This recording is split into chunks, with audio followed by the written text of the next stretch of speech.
이렇게 이제 한강이 가져왔던 100년의 역사를 주목하고 있습니다. 최근에 좀 실무 도시계획적 차원에서도요, 도시설계 차원에서. 그래서 한 3년 전, 4년 전부터 좀 거기에 관심을 갖고 실질적으로 어떻게 그러면 좀 관리해 나가고 만들어갈 수 있을까, 그 방향들을 한강 전체를 대상으로 한번 계획을 수립해 본 게 있습니다. 그래서 2년 전에 완성을 했고요. 오늘 이 자리에 계신 이제 부장 교수님께서도 중요한 역할로 참여하셨던 것이고, 좀 약간 좀 당황스럽기도 한데요. 일단 제가 한번 설명을 드려보겠습니다. 저도 그 연구팀에서 함께 했던 사람의 한 명으로서요.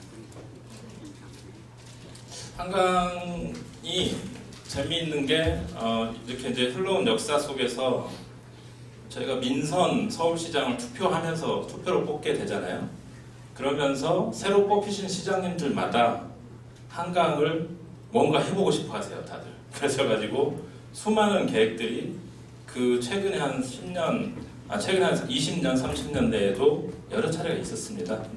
가장 최근의 계획으로 보시면 될 것 같습니다. 한 50페이지 정도 되는 것 같은데요. 최대한 빨리 좀 설명을 해보겠습니다. 가운데 거 누르셔요. 네.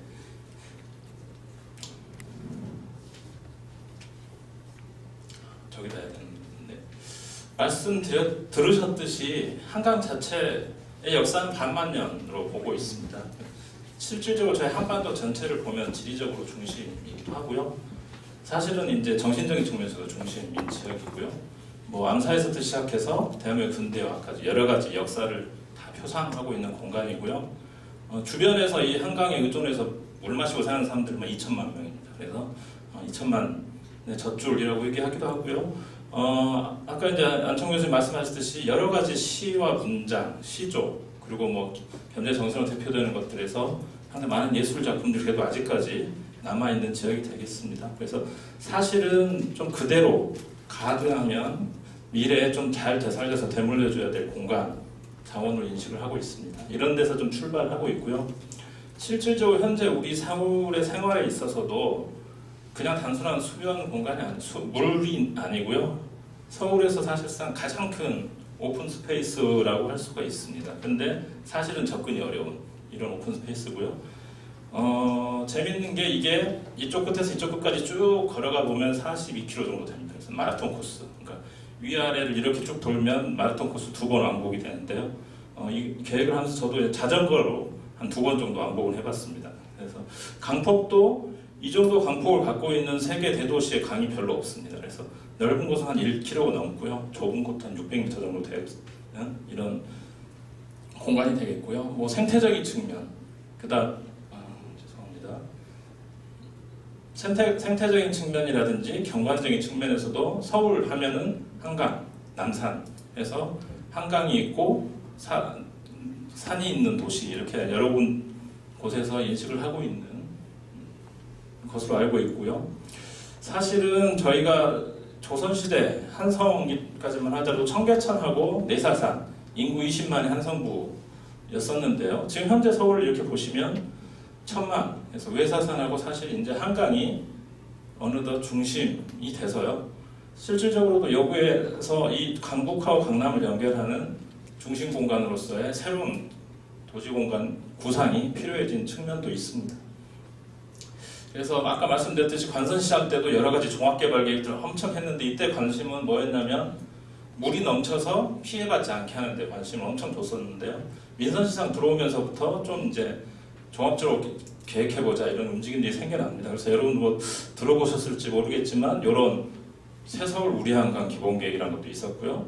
그 다음에 제일 많이 알고 계실 오세훈 시장 때 한강 르네상스 계획. 사실상 이게 여러 가지로 뭐 부족한 점도 있었고 그렇지만 평가할 수 있는 부분은 어쨌든 간에 한강 전체를 좀 새로운 자원으로 인식했던 최초의 계획이라고 볼 수도 있지 않나 이런 생각은 들고요. 다만 이제 단편적인 좀 환경 개선에만 집중했던 아쉬움은 좀 있는 것 같습니다. 그 다음에 경관을 관리하기 위해서 여러 가지 아까 이제 아파트들을 관리할 수 있는 새로운 방법들 논의했는데 이것도 이제 경관에만 좀 치중했던 측면이 있고요. 그 다음에 이제 오세훈 시장 후반기에 전체적으로 주거지를 그럼 어떻게 관리할 거냐에 대해서 좀 논의를 하면서 초고층 뭐 이런 논의도 있었던 기억이 있습니다. 그래서 그동안에 보면 종합해 보면 사실은 재내지, 재외지 이렇게 얘기를 하는 어려운 말이 있는데요. 아까 교수님 안창호 교수 말씀하셨듯이 제방을 중심으로 제방 내부는 한강이고요. 제방의 바깥쪽이 이제 우리가 사는 동네인데 이곳에 대한 치수, 그 다음에 이수를 가지고 쭉 진행해 왔는데 이제 저희가 갖고 있는 한강 새로운 자원을 인식을 했기 때문에 이런 가치들을 좀 회복해 가려는 노력을 해왔는데 다시 말씀드리지만 이것들 좀 포괄하는 종합적인 계획은 없었었기 때문에 이제 좀 만들어 가는 초기 상황이 되겠고요. 구체적으로 어떤 문제들이 있나 그러면 실제로 시민들 입장에서 생활하기에 데 있어서 한강 주변 다 주거지예요. 그러다 보니 주거지는 프라이버시가 너무 중요한 거죠. 그래서 외부에서 접근을 싫어하기도 하고 시민들도 접근하고 싶어 하지도 않고 그 다음에 대부분 고속화 도로죠. 그래서 접근할 수 위험하죠. 그 다음에 지하철역은 한참 뒤에 있어요. 그래서 한 500m 이상 걸어서 또 상당히 위험한 토기구를 통해서 한강을 가야 되고요. 그 다음에 사실 엄청난 자연 공간인데 이 한강이 갖고 있는 생태적인 측면 주목해 본 적이 많지 않습니다. 그 다음에 수변 경관 자체도 상당히 훼손돼 있고 그래서 중심인데 아직도 경계 또는 출퇴근하면서 지나가는 통과 공간 다리를 건너가면서 그래서 뭐 심하게 얘기하자면 시민 생활에서는 변방인 지역이었죠. 사실은 지금도 많은 부분에서 그런 측면이 있고요. 그래서 근데 다른 나라를 좀 살펴봤더니 뉴욕 같은 경우는 이제 이렇게 비전 2020 해가지고 여러 가지 목표를 갖고 이 목표들별로 실행 계획들 좀 갖고 있고요. 보스턴도 마찬가지, 뭐 저희가 무시하는 싱가포르 마찬가지, 상해 마찬가지, 뭐 이렇게 상당히 수변 지역에 대한 공공성 강화, 그다음에 접근성 강화, 여러 가지 측면에서의 관리 이런 것들을 좀 계속 해오고 있더라 이런 것들 저희가 좀 뒤늦게 느꼈고요. 그래서 새로운 계획들을 한 2017년에 만드는 바가 있습니다. 대상 범위는 이제 한강의 직접 면에 있는 블록들 한 500m에서 1km 정도 되는 블록들이고 이렇게만 하더라도 면적이 80제곱킬로미터가 넘으니까 상당히 어마어마한 지역이 되겠죠. 넘어가고요. 그래서 뭐 도시계획적으로 설명드리자면 서울 도시기본계획 서울플랜이라는 도시계획의 가장 최상의 원칙을 설명하는 법정 계획으로서는 가장 최상의 계획이 있는데 거기에 하위 계획으로서 그러니까 사실상 법적 실행력을 갖고 있는 최초의 계획이라고 보실 수 있겠습니다. 그래서 이제 의지를 갖고 한강변을 좀 육성하고 관리해가고 지켜가겠다 이런 차원인 것 같습니다. 수립 과정에서는 당연히 여러 가지 분들의 의견을 듣고 수립했고요. 이것들을 좀 요약해서 짧게 주요한 계획 내용 중심으로 한번 설명을 드려보겠습니다. 비전은 지금 100년 됐거든요. 서울 시민의 삶으로 들어온 지가 한강이 120년 정도 됐는데 앞으로 100년 후에도 좀 빛나는 시민 생활의 중심이 됐었으면 좋겠고요. 그래서 사실은 자연문화유산으로 좀 인지하고 관리해 나가야 되지 않겠느냐라는 비전을 좀 설정했고요. 그래서 기본적으로는 자연성 회복을 좀 모태로 하되 중요한 지역에 대해서는 한강 중심으로서 도시공간 구조를 바꿔가자. 그 다음에 수변에 시민공간으로 돌려드리자. 그 다음에 문화나 경관점이 많은데 이것들을 통합해서 좀 더 자원으로서 연계하고 만들어가자. 이런 것들을 크게 4가지 목표가 됩니다. 이 목표별로 하나씩 좀 설명을 드려보겠습니다.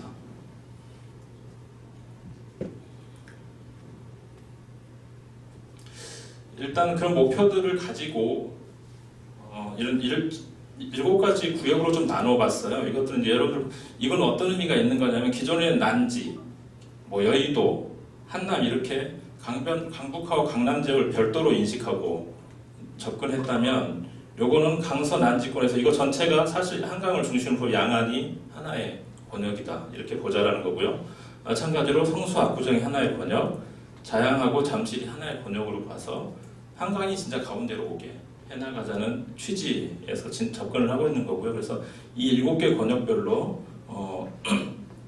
권역에 대한 관리 계획들이 있는데요. 이거는 뒤쪽에 다시 한번 설명을 드리도록 하겠습니다. 일단 자연성. 이거는 자연성 회복 기본 계획이라는 계획이 별도로 2014년에 만든 게 있어서요. 그 내용들에 참고하시면 여러분이 조금 더 이해가 될 수 있을 것 같고요. 이번 취지하고는 크게 관련도가 좀 떨어져서 일단 좀 간단히 설명드리면 생태환경에 대한 개선을 위한 숲, 서식지 복원, 맑은 물 회복, 친환경 이런 내용이 좀 있습니다. 일단 첫 번째는 생태환경 개선에서 뭐 한강숲에 대한 조성 예정 지역들이 이렇게 찍혀 있고요. 여기 여의도 끝단이라든지 그다음에 이쪽 압구정 옆에 그다음에 자연용 호환으로 지금 한강 호환 자체가 사실 아까 안창구 교수님 말 보여줬듯이 원래 한강이 갖고 있던 호환이 많이 훼손이 되고 새롭게 만들어진 거예요. 그러다 보니까 사실 자연의 물의 흐름을 고려하지 않다 보니까 방섬이 의도차게 계속 생겨나는 거죠. 당연히 섬이 있어야 될 곳에 섬을 없애니까 자연이 다시 만들어가고 있는 것이고요. 이런 것들 좀 다시 회복해 가겠다. 그 다음에 여러 가지 탐방 프로그램 이렇게 해서 한 3가지 정도 원칙을 갖고 자연성들을 유지해 가겠다는 내용이 있습니다. 이거는 일단 첫 번째 생태환경에서 뭐 예를 들자면 현재 이촌 아까 계속 나왔던 이촌 지역 앞에 사실상 약간 가장 조성이 잘 안 돼 있는 벌어져 있는 이촌 지역이 한강공원 부지가 있는데요. 그것들은 기존하고 조금 더 다른 방식으로 천변에 있는 그냥 고수 부지 뭐 이런 것들 개념이 아니고 좀 이렇게 생태적인 공간, 천변 습지로 조성해 가자는 계획들이 포함이 되게 돼 있습니다. 이제 주로 이제 말씀드리고 싶은 부분은 이제 토지 이용 이쪽인데요. 이것들은 내용을 조금 담아왔기 때문에 설명을 좀 드리겠습니다. 일단은 환경 자체가 좀 활력 있는 공간이 됐으면 좋겠다라는 원칙이고요. 첫 번째는 아까 말씀드렸던 7가지 권역을 통해서 양안이 연결되는 생활 활동 권역이 함께 육성해 가겠다는 거고요. 그 주제들로는 여의도 용산 같은 경우는 예를 들자면 국제적인 수변 업무 지역으로 좀 이제 진짜 한강을 중심으로 해서 새로운 도시의 산업, 도시의 업무, 비즈니스들이 좀 중심으로 되게 가자 이런 것들을 갖고 있습니다. 하나 예를 들자면 합정, 당산권역은 또 이제 이렇게 세부적인 계획들이 만들어져 있는데요.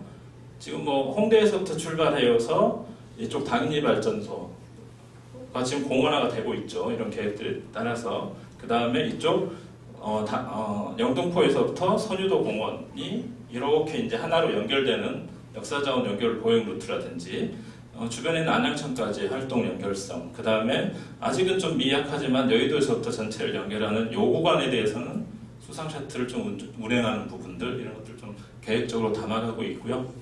이런 내용들이 7개 권역에서 다 있는데 이거는 지금 서울시 홈페이지에서 여러분들이 충분히 다운받아서 확인할 수 있기 때문에 자세히 설명은 생략하도록 하겠습니다. 두 번째는 한강변에 은근히 역사 자원이 상당히 많이 있어요. 찾아보니까요. 그래서 정자 옛날에 뭐 한명회가 불태웠다는 정자들도 있고요. 그 다음에 여러 천일정이 제천정, 그 다음에 많이 사라져버린 한강변의 나루터들 이런 것들을 좀 복원해야 되는데 한 번에 다 할 수는 없고요. 가능한 곳들이 있어요. 주변에 이제 사업들하고 연계하든지 아니면 토지가 확보돼 있어서 조금만 조성하면 된다라든지 이런 것들은 일단 정자 한 3개소, 나루터 3개소 정도의 복원 계획은 갖고 있고요. 이번에 수립했고요. 그 다음에 그것들이 그냥 단순히 이렇게 점으로 조성돼 있고 여기 풍납토성이라든지 암사 역사생태원 다 있는데 실제로 접근하기가 너무 어려운 거예요. 여기 워커힐에 묵는 외국인들 조사해보면 이런 데 안 가요. 있는지도 몰라요. 그래서 바로 앞에 강만 건너면 되는데 그래서 이런 것들에 대한 권역별로 이런 탐방 코스들을 좀 이렇게 새로 만들어가지고 뭐 조망명소가 엮여진 곳들, 그 다음에 관광 스트리트가 있는 곳들 이렇게 해서 한 5개소 정도 신규 조성하는 계획들을 담아서 지금 하나씩 실현해가는 걸로 알고 있습니다. 애들이 보면은 여기 산에 있는 경우도 있고 그렇거든요. 접근이 되게 어려워요. 그래서 가는 길에 좀 재미를 부여해줄 필요는 있는 것 같습니다. 뭐 예를 들자면 이렇게 여기 아차산 밑에 보면 고구려 유산들도 있고요. 거기서 이 다리가 하나 있는데 이 다리를 건너서 넘어오면 바로 광나루 한강공원도 있고 그래서 이쪽들은 아무래도 삼국시대 역사문화 탐방 주제로 해서 하나의 루트가 만들어질 수 있는 지역이에요. 그리고 사실 잘 모르고 있지만 아는 사람들이 몽통토성 같은 경우는 사실은 흔치 않은 백제 유적 중에 하나이기 때문에 이 한강을 중심으로 해서 이런 수백만 원 스트리트라든지 역사문화 탐방로를 만들어 가겠다 이런 계획들도 포함하고 있습니다.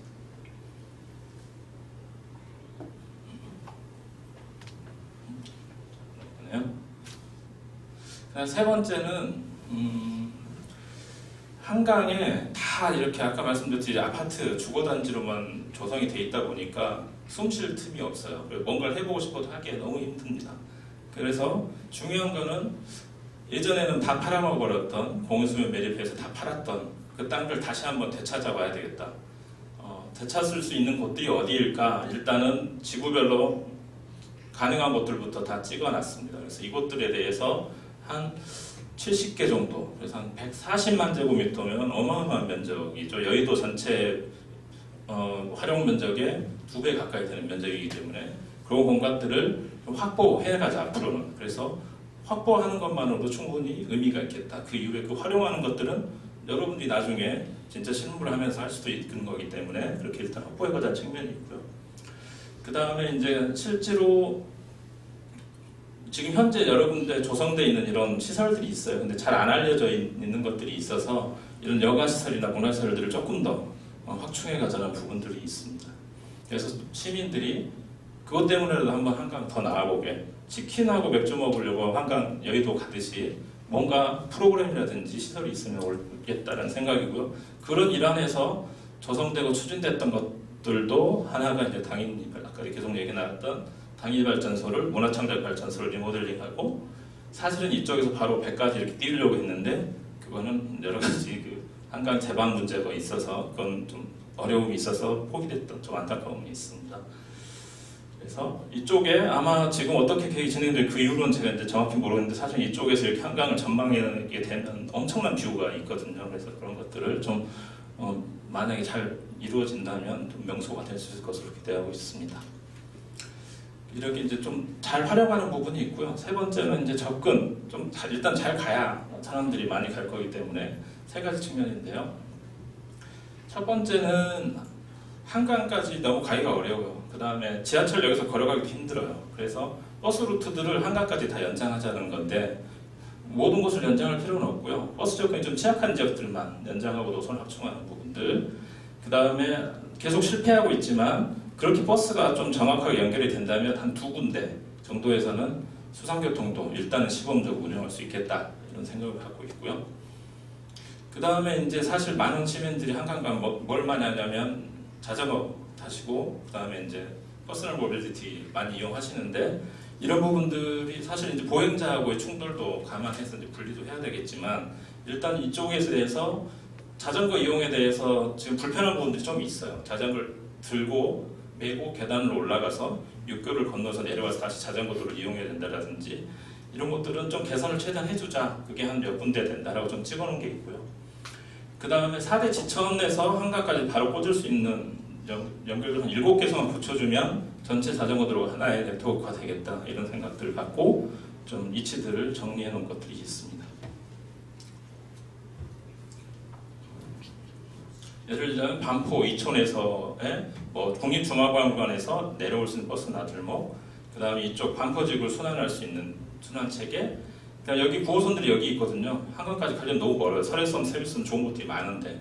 그래서 이쪽에서 oksek소통 순환체계하고 그 다음에 나중에 말씀드릴 보행 접근체계 계획들을 좀 집중적으로 했던 측면이 있습니다. 그 다음에 이제 제일 중요한 게 이제 걸어가는 부분들인데요. 지금 여기 이제 사진이 없는데 실제로 접근할 때 너무 힘들죠. 토끼 굴러가야 되고 또는 엄청난 보행 브리지를 넘어서 가야 되기 때문에 그런 불편 지역들이 뽑아져 있습니다. 그래서 이런 불편 지역들의 나들목들을 좀 제대로 여의도에서 접근하는 방식으로 해서 한 24개소. 그 다음에 기존에 있는 나들목 중에 너무 위험하거나 아무도 안 갈 것 같은 것들 환경 개선하는 것 이런 것들이 포함되어 있고요. 그래서 목표는 지하철 또는 배후 지역에서 한 10분 내에 한강까지 가게 하겠다라는 거고요. 실제로 그래서 또 하나 적극적으로 검토됐던 것들이 올림픽도로 관변공로가 제일 큰 단절 요소이기 때문에 얘들을 어떻게 해결해 줄 거냐를 고민하다가 좀 이제 덮어보자 데크로 그렇게 해서 제안됐던 것들 중에서 지금 사업화가 된 게 망원동 저기 가다 보면 강변북로에 이렇게 초록길에서 한강으로 넘어가게 돼 있는 방식. 그 다음에 사실 우리가 저희 이 방식들은 아주 오래전부터 해왔어요. 아까 나왔던 절두산 성지에 한강을 바로 넘어갈 수 있게 강변북로 위에 데크가 씌워진 사례도 있게 하기 때문에 이게 이제 초록길 처음 만들어졌을 때 사례인데요. 이렇게 전진적으로 좀 덮어가자 이런 계획도 포함되어 있습니다. 그리고 뭐 지금 뭐 여러 가지 말도 많고 탈도 많은 지역이긴 하지만 반포에서도 이렇게 한강으로 설해성으로 바로 넘어갈 수 있는 좀 적개공원도 한번 기부 채널을 통해서 만들어가 보자는 제안들도 담고 있고요. 그다음에 공원 녹지에 대한 부분들 역시 좀 만들어져 있고 특히 이제 주로 제안했던 부분은 아까 말씀드렸듯이 워커힐에서 내려온 광장동에서 청로까지 바로 연결되는 지금 여기 다리가 하나 있어요. 지금은 차도가 다니는데 이것들을 아예 보행 전용도로 그냥 이참에 반은 이제 보행 전용도로 돼 있는데 이참에 보행 전용도로 좀 전환해 가자 이런 계획들이 좀 들어가 있고요. 런던 가든브리지 제안도 저희가 이제 참고했었는데 사실 이게 여기서 안 되고 지금 저쪽 다른 쪽에서 검토가 되고 있는 측면이 있는 것 같습니다. 이제 경관은 좀 간단히 넘어갈 텐데요. 실제로 가보면 이렇게 북한산을 볼 수 있는 곳, 남산 야경을 볼 수 있는 곳, 그다음에 은봉산이라고 여기서 이렇게 이제 가다 보면 봄철에 개나리 피는 거 상당히 좋은 공간들이 있고 이런 그 한강변 노을 볼 수 있는 명소들, 아까 좋은 한강 다리들 볼 수 있는 것들은 명소들이 상당히 있어요. 근데 마찬가지로 이런 것들이 좀 더 추가가 되면 이것 때문에는 사람들이 오지 않겠느냐 이런 측면이고요.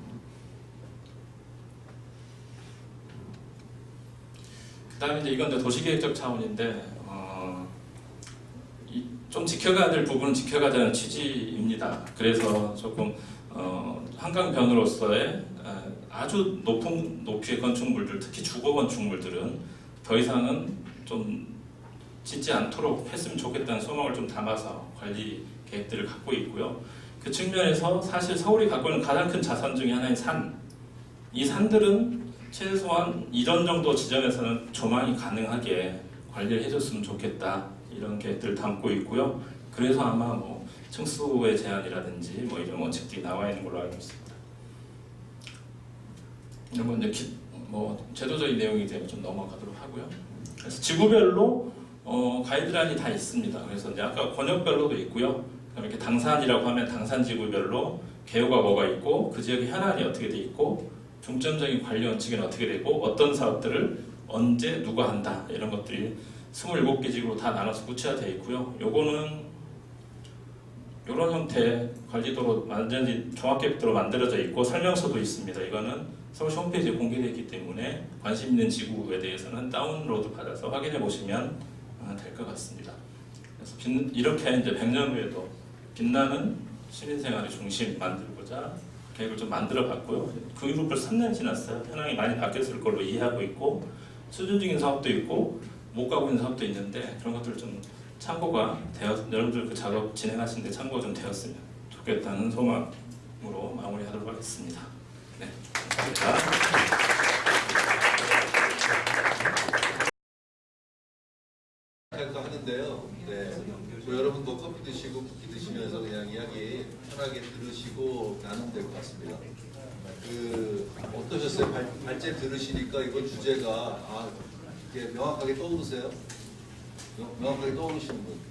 이거 하면 되겠다. 이거 하면 대상이다. 따놓은 당상이다. 상종 이거 될 거야. 이렇게 생각하시는 분? 네, 다 마음속에 그렇게 생각하시는 걸로 알고요.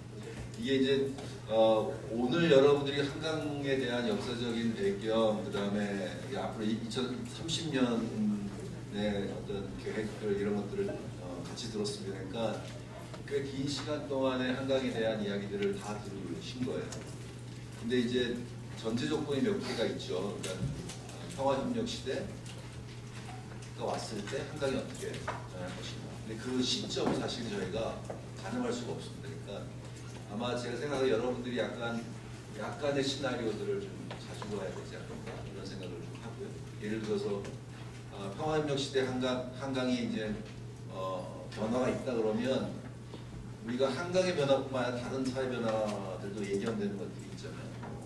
서울의 인구가 지금 1000만 밑으로 떨어지고 있고 점점 인구가 줄어들 것이다.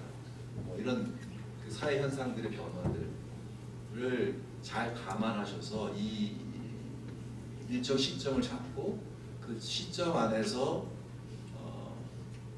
그러니까 한반도가 하나의 한반도가 됐을 때 한강은 어떤 역할을 하고 그 역할 안에서 한강에 어떤 건축적인 공간이 필요하고 건축 공간이 필요하고 그 공간 안에서는 어떤 일이 발생할 거다라는 예상들, 또 비전들 이런 것들이 좀 필요하지 않나 이런 생각이 들고요. 관련해서 그래서 저희가 오늘 토론 시간에는 먼저 조미석 소장님하고 구자원 교수님 이야기 좀 듣고 오늘 발제와 연관하고 또 여러분들하고 좀 구체적인 좀 더 구체적으로 큰 돈으로 나가는 이야기를 좀 듣고 그 다음에 뭐 안창모 교수님이나 장경식 소장님 이야기도 좀 같이 듣고 여러분 질의응답하는 시간 갖도록 하겠습니다. 먼저 그러면 조미석 소장님 듣도록 하겠습니다.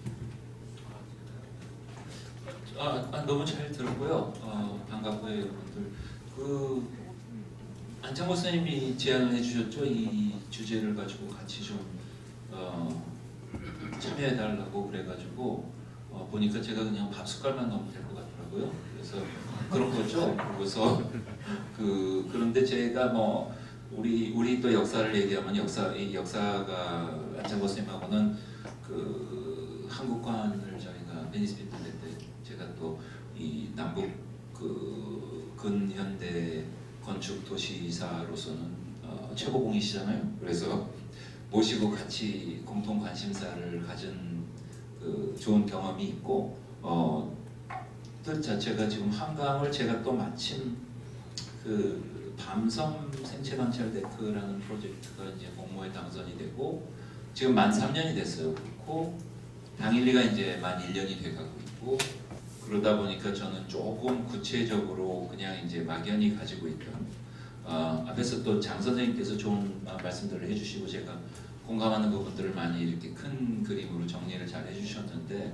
저는 조금 이제 구체적으로 사례들을 가지고 한 3년을 들여다보면서 또 어떤 태도들이 있었고 그런데 저한테 이제 약간 개안하게 하는 거는 이 전제 자체 분단 상황에서 생긴 이런 것이다. 왜냐하면 한강이라는 거가 뭐 한 10몇 년 전에도 에세이 워크숍으로도 되게 재밌게 제가 한번 학생들하고 미국에서 온 학생들하고 한번 참여한 적이 있었고 뭐 한강에 뭐 계속 지금 관심사 뭐 당일리도 그렇지만은 사실은 노무현 정권 2004년부터 시작된 프로젝트예요. 그러니까 정권이 4번 바뀌었고 계속 지금 어떤 공공성을 확보하고 사적인 어떤 자동차 안에서의 움직임과 사적인 공간 안에 아파트 안에서의 뷰와 이런 것들로 이렇게 어떻게 이렇게 바보같이 왜냐면 누군가가 그런 얘기를 했어요.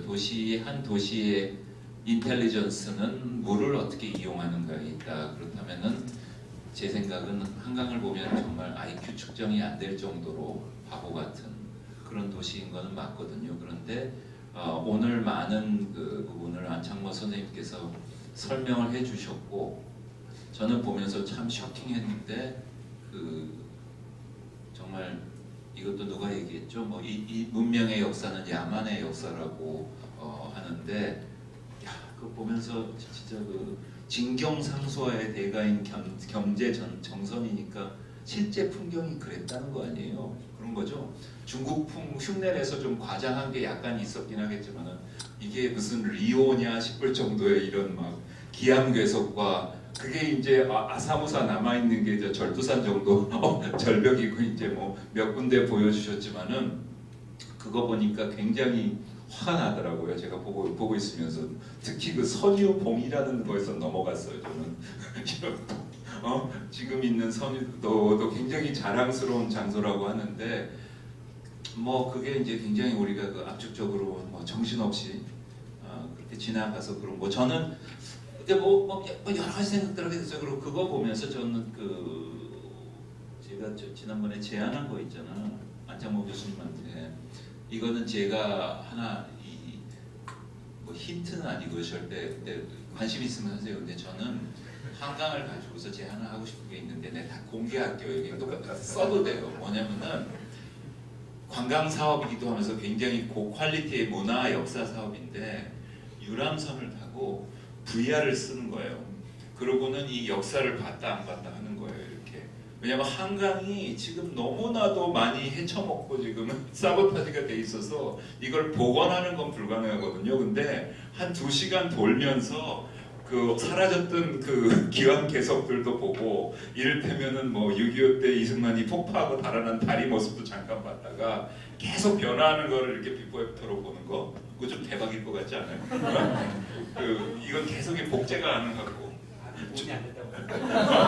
아니 거의 이제 왕자의 게임 수준으로 CG 해가지고 사람도 나. 지금 이 그림 자료 많아요. 충분히 할 수 있어요. 제가 볼 때는 그런 그 약간 건축 공모전이 아니고.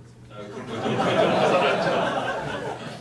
근데 그 저는 그리고 이 DMZ에 관해서도 좀 제가 좀 많이 좀 들여다보고 그랬는데, 저쪽 지금 그 파주 쪽에 가면서 항상 부딪히게 되는 그 북한을 바라보는 그 지점이 있잖아요. 근데 그쪽부터 시작해서 어떤 새로운 상상들. 근데 지금 워낙 이런 일들이 많아요 이제. 그리고 이렇게 나라에서도 이 분위기가 바뀌어가지고 정말 어떻게 될지 모르고. 근데 좀 전에 뭐 시작하기 전에 우리 박선태 편지장님하고도 얘기를 했지만, 좀 긴 호흡으로 이런 그 큰 그림이 달라졌을 때 이제 상상들을, 전 너무 남북과 디렉트는 안 해도 그런 전제를 이렇게 발상의 전환의 어떤 시점으로 생각하고 봤으면 좋겠다는 생각이고, 장경태 선생님께서 오늘 말씀하신 부분들은 뭐 여러 가지 지금 지역들이 범위가 너무 광범위하고 그런데, 저는 조금 그러면서 구체적인 얘기였으면 좋겠어요. 그러니까 너무 다 아는 계속 반복되는 얘기들 말고, 여러분들이 가지고 있는 경험이나 살고 있는 지역이나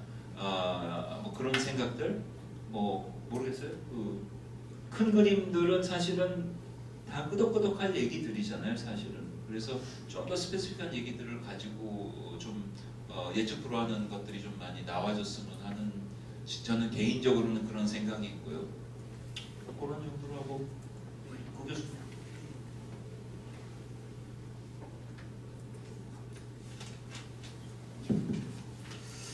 예, 처음에는 도시 쪽 부분의 발표를 저보고 해달라고 그랬는데, 제가 그 부탁을 듣고 준비할 시간도 없기도 하지만 적임자가 계시다. 제가 작업하시는데 조금 도와줬거든요. 주로 다 작업하셨고 자문하면서 이제 몇 가지만 말씀을 드렸었고요. 그래서 오늘은 발표는 안 하고 토론만 하는 걸로. 그래서 이 좋은 자리에 우리 조 대표님은 숟가락을 얹으셨다 그랬는데, 저는 젓가락을 얹는 많은 이제 참여를 하게 됐습니다. 몇 가지 주제에 얘기하고 싶은 부분이 있어요. 먼저 그 얘기를 좀 해야 되겠네요. 저도 사실은 건축가 출신입니다. 그리고 저 학부 시절에 그 건축가 다닐 때 정림건축 종로가에 있었던 정림건축을 찾아간 적이 있어요. 과제 때문에. 그래서 이제 말씀도 듣고 뭐 이러면서 건축가의 꿈을 키웠던 시절이 있습니다. 대학원 가면서 도시로 이제 바꿔서 그렇지, 좀 바꿨다고 생각하지 않고요. 건축의 영역이 워낙 넓거든요. 근데 우리나라의 건축이 너무 지나치게 스스로를 좁게 한정하고 있어요. 옛날에 건축하신, 지금 도시하는 옛날 분들, 저도 옛날 사람에 들어가죠. 여러분하고 비교하면 다 건축 베이스가 많았어요. 근데 요즘 들어서 건축은 건축, 도시는 도시 이러는데 사실 그렇지 않습니다. 그 유럽이나 미국은 건축 베이스로 도시 다 하고 계시고요. 조 대표님도 사실 도시 쪽 참여하고 계신 거죠. 바라보는 관점이 다른 거죠. 근데 관점은 정말 다릅니다. 관점은 정말 달라요. 그런데 그 다른 관점이 아주 틀린 거냐? 그게 아니에요. 저는 이렇게 도시로 간 거에 대해서 굉장히 만족하고 있고요. 다 다릅니다. 디자인적인 감각이 뛰어난 사람은 건축 계속 하셔야 되고요. 조 대표님처럼 저는 이론적이고 논리적이고 좀 사색적이고 이런 면이 좀 있어서 석사 들어갈 때 이론을 가지고 도시를 만들 수 있다는 거가 너무 좋았었어요. 그때 나중에 보니까 뭐 별이론도 아니에요. 근린주구 이론이에요. 요즘은 다 보편적으로 쓰는. 그러고 나서 이제 도시 쪽에서 큰 프로젝트나 계획이나 2030 서울 플랜에도 제가 참여를 했고요. 공간구조 2040에도 참여를 하고 있고, 장 박사님 잘 아시겠지만 서울의 중요한 프로젝트는 거의 다 제가 참여해서 MP로 활동을 하고 있습니다. 그러니까 그런 관점에 또 자기의 성향에 맞는 사람은 굉장히 좋은 기회다. 스스로 한정시키지 말라는 말씀을 드리고요. 주제라는 이야기는 뭐냐면 오늘의 주제가 평화협력 시대네요. 아까 우리 정림의 대표님도 그 얘기 하셨어요. 언제 올지 모르지만 이 얘기 하셨어요. 근데 어떤 사람이 그런 얘기를 하더라고요. 저는 이제 계획을 하는 사람이니까 미래는 세 가지 종류가 있다. 첫째는 정해진 미래가 있고요. 요즘 특강 광고 중에 보면 그 도시 또는 그 지역의 인구 구조, 산업 구조를 보면 그 도시 미래를 볼 수 있다. 이게 정해진 미래예요. 정해진 미래가 있고요. 특히 인구 구조는 이제 정해진 미래를 많이 얘기하죠. 두 번째는 만들어가는 미래가 있어요. 정해진 미래 속에서 그 다음 단계로 이걸 만들어가는 거죠. 우리가 도시 어반 플래닝 하거나 이런 사람들은 다 만들어가는 미래, 근데 좀 큰 틀을 만들어가는 미래에 대한 생각들을 하고 있죠. 그 세 번째 미래가 뭐냐면 닥쳐오는 미래예요. 준비할 수 없는 거. 그게 이제 지금 주제인 것 같아요. 오늘의 평화협력 시대라는 건 언제 올지 몰라요. 그런데 닥쳐오는 미래에 대해서는 어떻게 대처해야 되느냐라는 부분에 있어서는 최윤석 씨라고 스스로도 그렇고 자타 우리나라 미래학자죠. 그러니까 미래학이라는 학문으로 전공하고 가서 온 사람이니까 그 미래학자가 쓴 책에 보면 그 얘기가 나와요. 용어는 닥쳐오는 미래라고 쓰지 않았지만 닥쳐오는 미래와 같이 예측할 수 없는 상황에 대해서는 그렇지만 굉장히 큰 변화를 주는 거에 있어서는 시기를 따지는 논쟁은 쓸모없는 논쟁이다. 그건 누구도 예측할 수 없어요. 언제 우리나라가 통일될지 예측할 수 없어요. 트럼프도 몰라요. 지도 모르고 있다고. 시점이 중요한 게 아니고 그러고 나면 어떤 구조적 변화가 생기느냐에 대해서는 그리고 그 중에서 다시 봐야 되죠. 그 중에서 대처할 수 있는 것, 대처할 수 없는 것을 봐야 되고 그 구조적 변화를 예측하고 준비하는 것을 하면 된다. 그런데 전혀 예측하고 있지 못하다가 닥쳐왔을 때 닥쳐올 미래가 쓰나미가 될 수도 있다는 겁니다. 그런 관점에서는 그런 관점으로 보시면 될 거예요. 시점이 중요하지 않습니다. 되고 나면 어떤 변화가 어떻게 일어날 것이냐라는 부분에 초점을 맞추시면 될 것 같고요. 그 두 번째 주제에 대해서는 지금 말씀드린 그 미래가 어떻게 될 것이냐, 특히 저는 이제 도시를 다루고 있기 때문에 서울시의 도시공간 구조가 어떻게 될 것이냐. 이제 오늘 안 교수님 발표하신 내용의 화두로 보면 지리적 중심이 아니고 한강이 하구가 열리고 통일이 되면 공간 구조의 중심이 될 것이다 라고 말씀을 하신 거예요. 저는 반은 동의하고 반은 동의하지 않습니다. 그래서 좀 일단 동의하지 않는 부분에 대한 말씀을 좀 드리려고 합니다. 근데 이거는 여러분 선택하시면 돼요. 이게 누구 얘기가 다 정답이 아니기 때문에. 그리고 이제 한강에 대한 소회를 잠깐 말씀드리고 그리고 이제 미래에 대한 이야기, 서울의 미래 또는 한강의 미래에 대한 이야기를 좀 드릴까 합니다. 또 요즘에 제가 하고 있는 일들을 좀 소개해드리면 도움이 될 것 같기도 하고요. 일단 한강에 대한 소회는 안 교수님을 발표해 주셔서 상당히 많이 이해가 됐을 거예요. 저는 이제 부분 몇 번 봤었거든요. 서울역 비전 할 때나 용산 국정지구 할 때나 노량진 할 때 내가 항상 모시고 일을 했기 때문에 역사적인 부분에 대한 이야기를 그래서 들어봤던 이야기들인데 그래서 이야기를 다시 할 필요는 없을 것 같아요. 다 이해했을 것 같아요. 다만 그거 하나는 좀 기본으로 알고 계시면 좋겠다 싶어요. 한강은 왜 다른 도시하고 다르지? 다른 도시들은 강을 그렇게 잘 이용하는데 서울은 왜 이렇지? 그리고 누구한테 탓을 돌리는 경우들이 굉장히 많아요.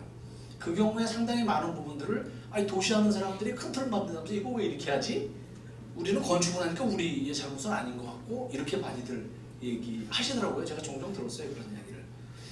그리고 이제 토지용으로 왜 이렇게 짰지? 이런 이야기들. 그리고 왜 관리계획을 한강변 관리계획을 왜 그렇게 하지? 높이에 대해서 왜 이렇게 너무 리지드하지?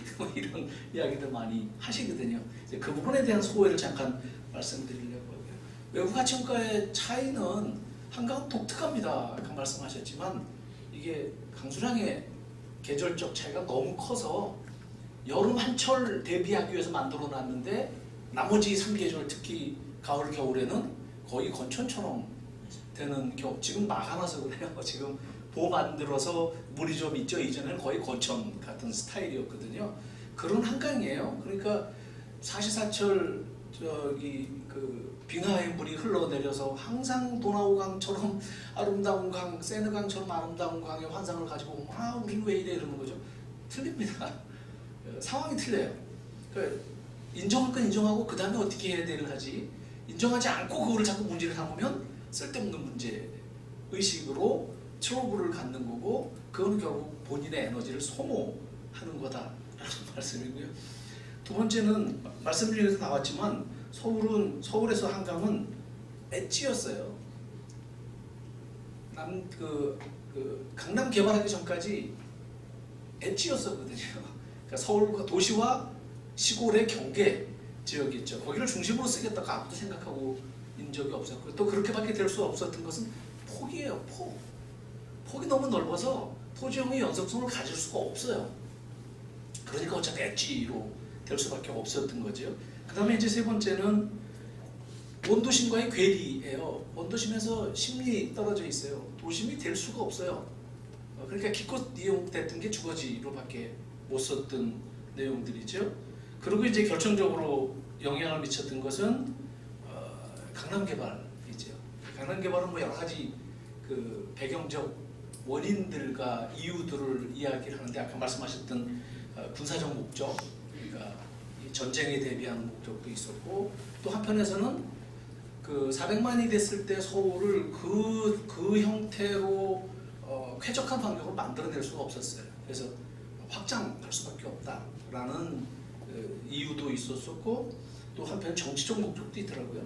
어딘가에 보니까 손정복 교수님이 야사에 보면 그 공화당의 정치 자금을 마련해서 강남을 값싸게 사가지고 택지로 밀어서 도로 만들어주면 이제 가격이 뛰잖아요.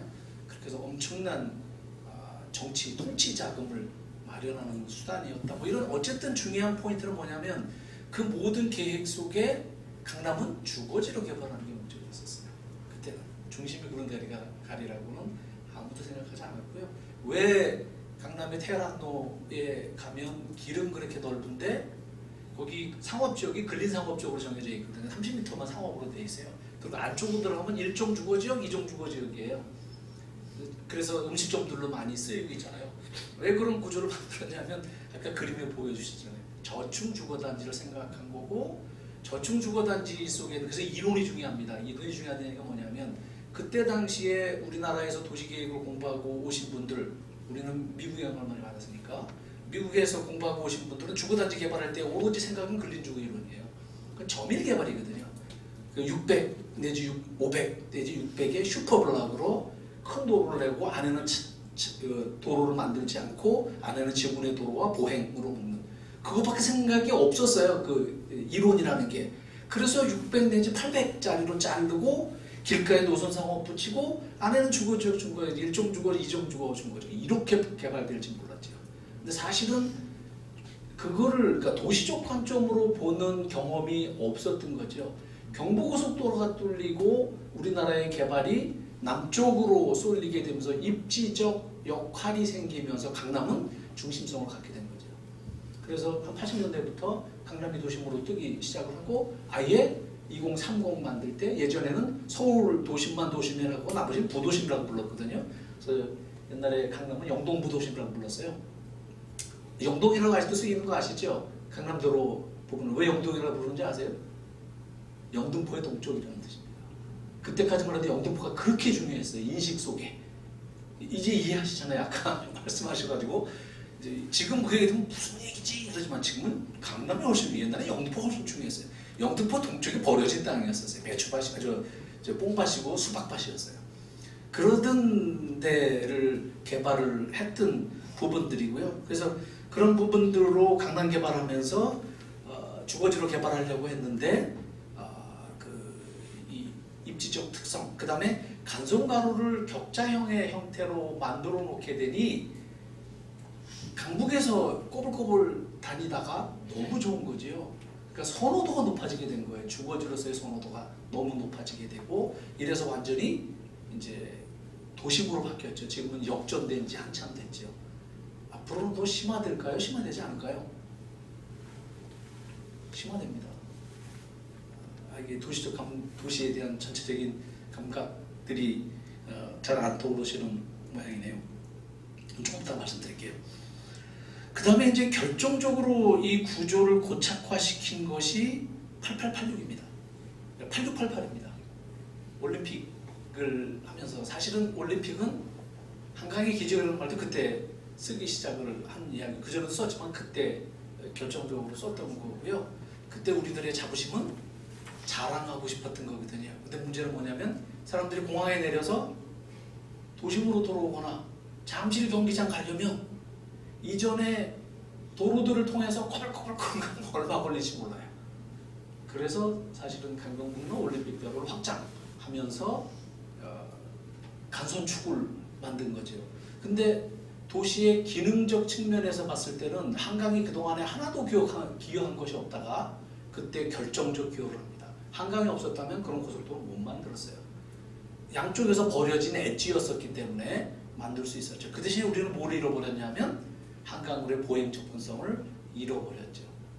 근데 트레이드 오프로 보면 무엇이 중요한디라고 보면 지금 많은 경우 한강으로 접근성을 없애고 도시고속도로를 양쪽에 놨어. 어떻게 도시를 이렇게 만들어서 얘기하지만 사실 오늘날의 경제 발전에 있어서 도시고속도로의 역할이라는 것은 엄청난 거거든요. 그게 없었다면 사실 서울은 대도시로 성장할 수가 없었어요. 근데 그런 역할들을 했다는 부분들이, 그러니까 이런 부분들에 대해서 도시적 의미로 보면 상당한 의미를 부여할 수 있다라는 부분이고요. 여기까지가 이제 소회에 대한 이야기고요. 너무 길었네요.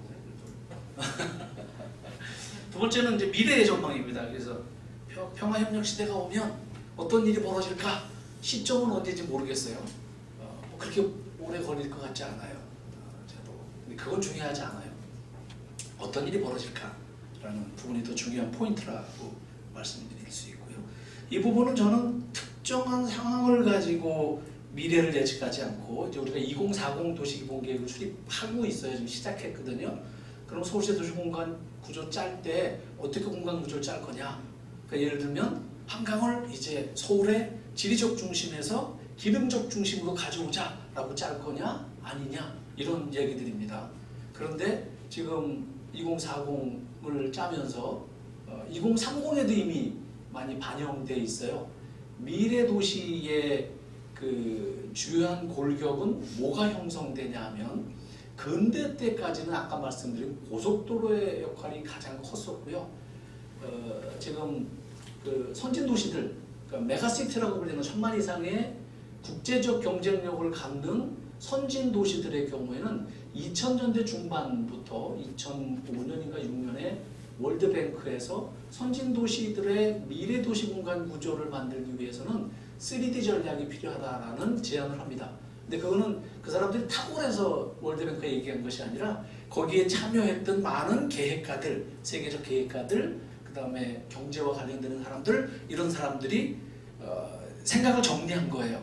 그러면서 이제 도시는 어떻게 될 거냐?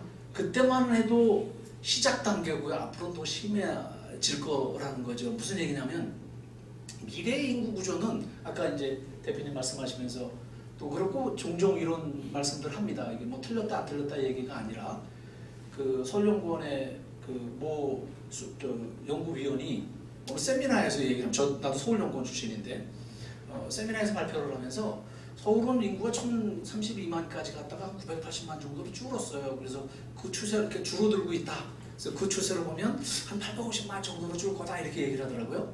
서울의 인구 절대로 줄지 않습니다. 서울의 인구가 줄고 있는 것은 근데 줄었어요. 왜 줄었죠? 서울의 인구는 줄어든 것이 아니고요. 서울의 인구는 광역화된 거예요. 서울에서 다 커버가 안 되기 때문에 광역화됐어요.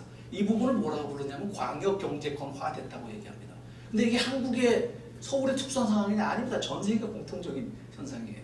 그래서 리차드 플로리다라고 여러분 잘 아시는 창조계층이라는 책을 2000년대 초반에 썼던 2010년 초반에 썼던 사람이 최근에 2017년에 도시는 왜 불평등한가? 라는 책을 냈어요.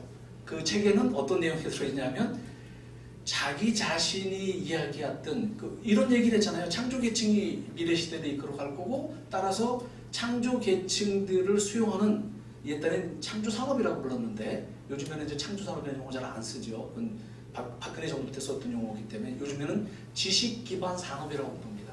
지식 기반 산업은 두 가지로 나눠져요. 지식 기반 서비스, 지식 기반 제조업으로 나눠지는데 어쨌든 지식 기반 산업 위주로 성장을 하게 되면서 어떤 일이 그 말이 맞았어요. 그러니까 플로리다가 얘기했던 말이 맞았어요. 어떤 일이 벌어졌느냐? 그러면서 세계의 도시화를 5가지로 요약하면 되게 첫 번째, 두 번째만 제가 말씀드리면 첫 번째는 뭐라고 얘기하냐면 승자독식 도시화가 이루어지고 있다. 큰 도시가 다 먹고 있다는 겁니다. 인구를. 그리고 중규모 도시 작업, 중규모 도시는 적정히 멈춰져 있고 소규모 도시는 다 빨리고요. 중규모 도시도 줄어들고 있고요. 대도시 위주로 성장을 하고 있다. 이게 세계적인 현상이에요. 서울은 그러다 보니 기존 행정구역 내에서 인구가 다 수용이 안 되니까 어떻게 되죠? 그러니까 서울에 있는 사람들이 서울 행정구역 내에서 출퇴근하나요? 경기도까지 출퇴근하나요? 다른 이야기를 하면 광역 경제권화라는 얘기는 광역 통근권화가 일어나고 있다는 얘기예요. 그럼 서울은 왜 인구가 이렇게 늘어나고 있느냐? 이것도 아까 말씀드렸던 인구 구조의 변화, 산업 구조의 변화를 가지고 제가 설명을 드려야 되는데 한 5, 6분 걸립니다. 그래서 생략할게요. 지금은 산업의 성장은 1차 산업, 2차 산업, 3차 산업 중에 3차 산업 이상 지식 관련 산업만 고도 성장을 합니다. 그러니까 그것에 관련돼서만 또 일자리들이 생깁니다. 통계로 얘기하면 과거 10년간 대한민국에서 그 지식 서비스, 지식 산업은 9.6% 성장했고요. 그러니까 10%쯤 성장했어요. 그런데 지역적으로 편중돼 있어요. 어디로 편중되냐면 경기 남부와 서울이 엄청 늘었어요. 감 잡히시죠? 그런데 이거를 고용자 수 기준으로 보면, 그러니까 근로자 수 기준으로 보면 30%가 증가했어요. 전국적으로. 아까 사업체 수는 10% 증가했지만 고용자 수는 30% 증가해서 이걸 고용 승수 효과라 그래요. 얼마나 고용을 많이 흡수하느냐. 그러니까 지식 관련 업종들은 특히 그 중에서 중요한 건 지식 서비스업입니다. 지식 기반 제조업은 로봇과 AI로 고용자 많이 안 늘어요. 뭐가 많이 늘어나면 지식 기반 서비스업들이 엄청 많이 늘어납니다. 근데 얼마 정도 늘었냐면 서울과 수도권에 30% 정도가 늘었어요. 그 중에서 서울은 한 40% 정도, 경기도에 한 50% 정도가 늘었어요. 그런데 사람들이 착각을 해요. 그래서 경기도가 더 많이 늘었구나. 아닙니다. 서울은 행정구역이 606제곱미터예요. 606제곱킬로미터. 요만해요. 경기도는 10,000제곱킬로미터입니다. 그 경기도가 늘어났다는 것은 이만한 면적에 늘어난 거고요. 서울이 늘어난 건 여기에 늘어난 거예요. 이해되세요? 그리고 절대량은 서울이 더 많이 늘어났어요. 왜 경쟁 성장률이 저희가 높게 나오냐면 2010년도에 분모가 달라서 그래요. 2010년도에 서울은 지식기반 근로자 수가 27만 명이었고 경기도는 16만 명이었어요. 그러니까 조금만 그러니까 10만 명만 늘어도 얘는 뭐 80% 늘은 거고 10만 명 늘어봐야 한 25% 늘고 이렇게 되는 거잖아요. 그래서 그것 때문에 그렇지 서울이 엄청나게 늘어났어요. 고용자 수가 지식기반 서비스업의 근로자 수들이. 그런데 주택 수요는 어디에 생기죠? 잡이 있는데 주택 수요가 생깁니다. 이게 잡 하우싱 밸런스라는 개념이에요. 서울 2030 개념에는 이 개념이 들어가 있습니다. 2030부터 대생활권 개념으로 권역별로 잡 하우싱 밸런스를 맞춰주겠다라는 그 기본 개념이 들어가 있어요. 제가 가서 같이 논의했던 부분들이거든요. 그래서 우리 창동상계 동부권에는 집만 있잖아요. 일자리 없고. 그래서 아침에 출근할 때 그냥 내려오는 길이 막히고 동부간선 갈 때는 퇴근하는 길이 막히고 이러죠. 그래서 길 넓혀주면 해결돼요? 뭘 해줘야 되죠? 잡을 넣어줘야 되는 거죠. 그게 이제 창동상계 도시재생사업이라는 겁니다. 근데 잡을 넣으려고 보니 입지도 나쁘고 기존에 여러 계획이 있었지만 계획만 있었지 성공한 적이 없어요. 너무 길죠? 정리할게요. 자, 요점을 말씀드리면 3D 전략으로, 그러니까 광역화됐다는 이야기고, 강력화되어 있는 이 부분의 교통수단은 뭘로 해결해야 되느냐? 지금 서울처럼 자동차와 버스를 해결하면 1시간 반 걸려요. 뭘로 해결해야 될까요? 급행철도로 해야 된다는 겁니다. 첫 번째 D가 디스턴스입니다. 디스턴스를 줄여라. 이제 물리적 디스턴스를 얘기하는 것이 아니라 시간 거리를 줄여라는 거고요. 두 번째 D는 뭐냐면 그렇게 했을 때 도심 부분과 외곽의 거점들이 만들어지잖아요. 이 GTX 연상하시면 돼요. GTX 포럼 사실 제가 같이 들어가서 작업한 거거든요. 이렇게 만들어 놓고 보시면 요 부분들의 거점들이 만들어지는데 그 거점은 디비전 해라라는 겁니다. 디비전은 뭐냐면 역할 분담을 해라.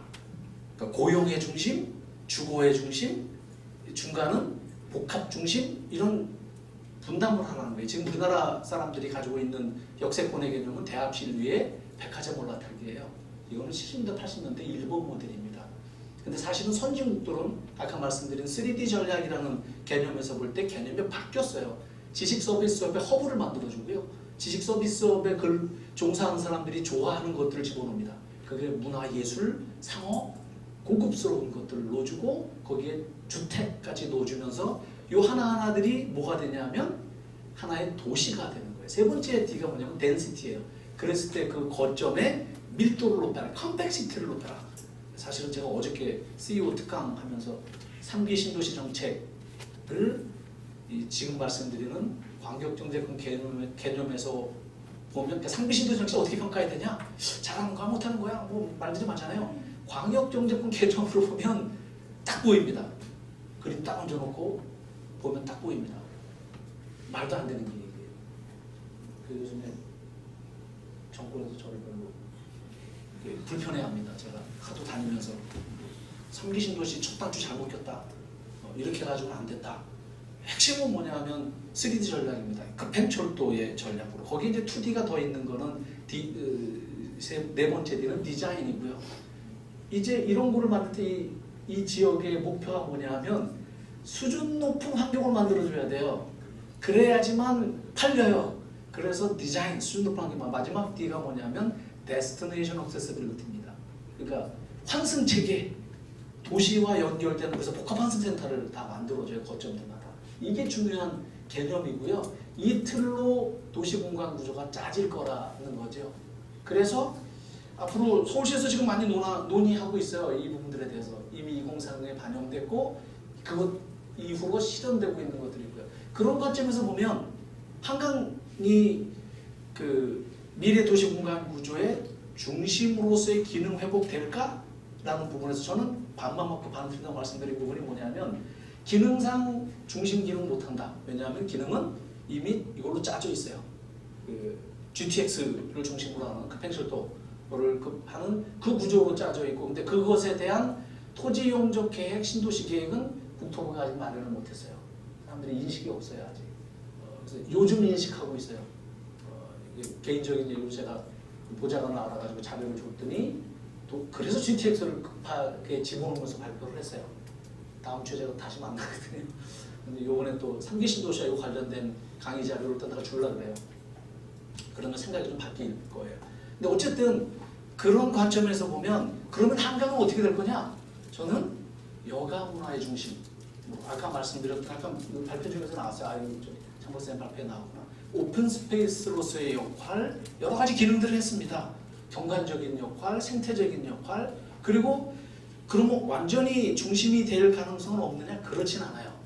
그럼에도 불구하고 2030에서 GTX로 중심으로 급행철도와 사실은 KTX 역의 복합이고 이곳의 파급은 또 뭐를 봐야 되냐면 통일이 되게 되면 지금 논의되는 주요 역들은 다는 아니고 그중에서 주요 관문역이라고 부르는데 관문역들은 우리나라의 철도 관문이 아니에요. 국제철도의 관문이 됩니다. 그러면 바로 여기서 어디까지 갈 수 있냐면 소련을 통해서 유럽, 영국까지 들어갈 수가 있어요. 이 급행철도 개념으로 짜지는 것은 화물 자체도 배로 운송하는 화물하고 비행기로 운송하는 환송하고 철도가 가장 경쟁력이 높습니다. 근데 그런 그 경우로 보면 통일되면 이 철도역의 중심성은 훨씬 더 높아지게 될 거고요. 그런 관점에서 짜다가 보면 이게 다 어디냐면 한강 주변이에요. 예를 들면 지금 이제 잠실에 영동대로 복합환승센터 만들고 있죠? 소식 들으셨죠? 공부하느라고 소식을 못 들으셨나요? 뉴스에 도시개발 뉴스에 좀 관심을 가져보세요. 도미니크 베로가 그 국제연상을 통해서 당선이 됐고요. 거기에 잠실 운동장과 연계해서 12만의 마이스가 들어가면서 영동대로와 강남, 특히 삼성역 주변을 국제 업무의 중심으로 만들겠다라는 계획이 대규모 프로젝트가 진행되고 있고요. 거기에 한강으로 나가는 부분, 아까 말씀 나갔던 부분이에요. 제가 거기도 참여를 하고 있거든요. 올림픽대로를 약간 그러니까 잠실 대규모 마이스가 만들어지고 운동장도 그 잠실 경기장도 리노베이션 해가지고 한 단계 업그레이드하고 좋은 오픈 스페이스의 공원이 만들어지는데 올림픽대로도 단절돼 있어요. 개공으로 나가야 한강에 나가.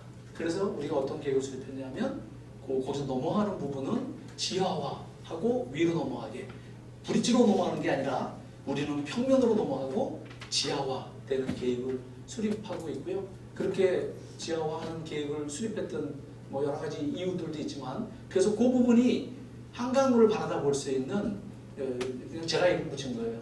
오반 테라스. 뭐 서울 테라스는 너무 커서 잠실 테라스. 빨리 하라는 얘기일 것 같은데.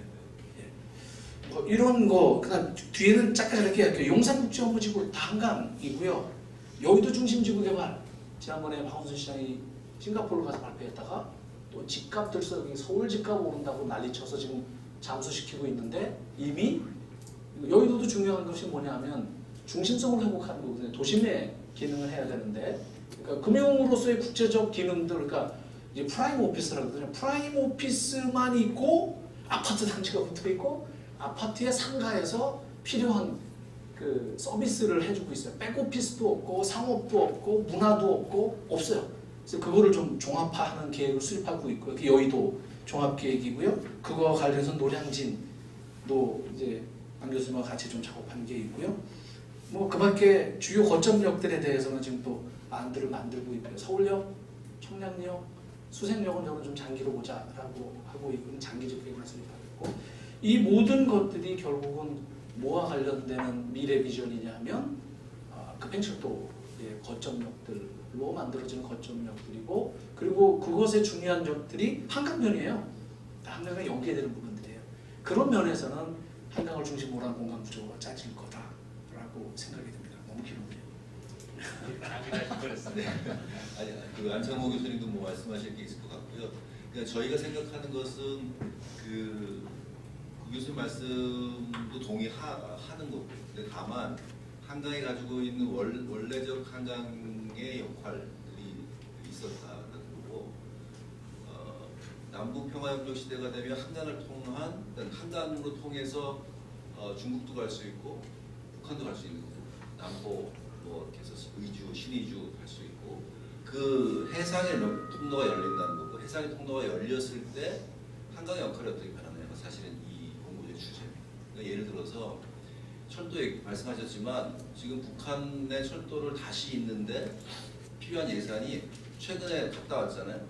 최근에 갔다 와서 산술적으로 뽑아보니까 200조 정도가 필요합니다. 그러니까 지금 대한민국 예산이 1년에 한 350조 정도 된다고 보면 사실은 단기간 내에 경의선, 경원선을 연결하는 것은 훨씬 더 어려운 일이 될 수도 있어요.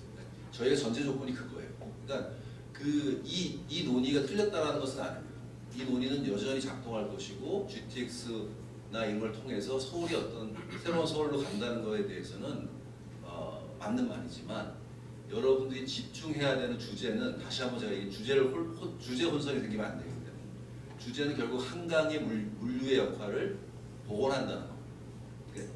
사람과 물자가 한강을 통해서 이동했을 때 서울의 역할이 어떻게 변하냐라는 거여서 조금 그 말씀을 안 교수님 좀 더 부연 설명해 주시면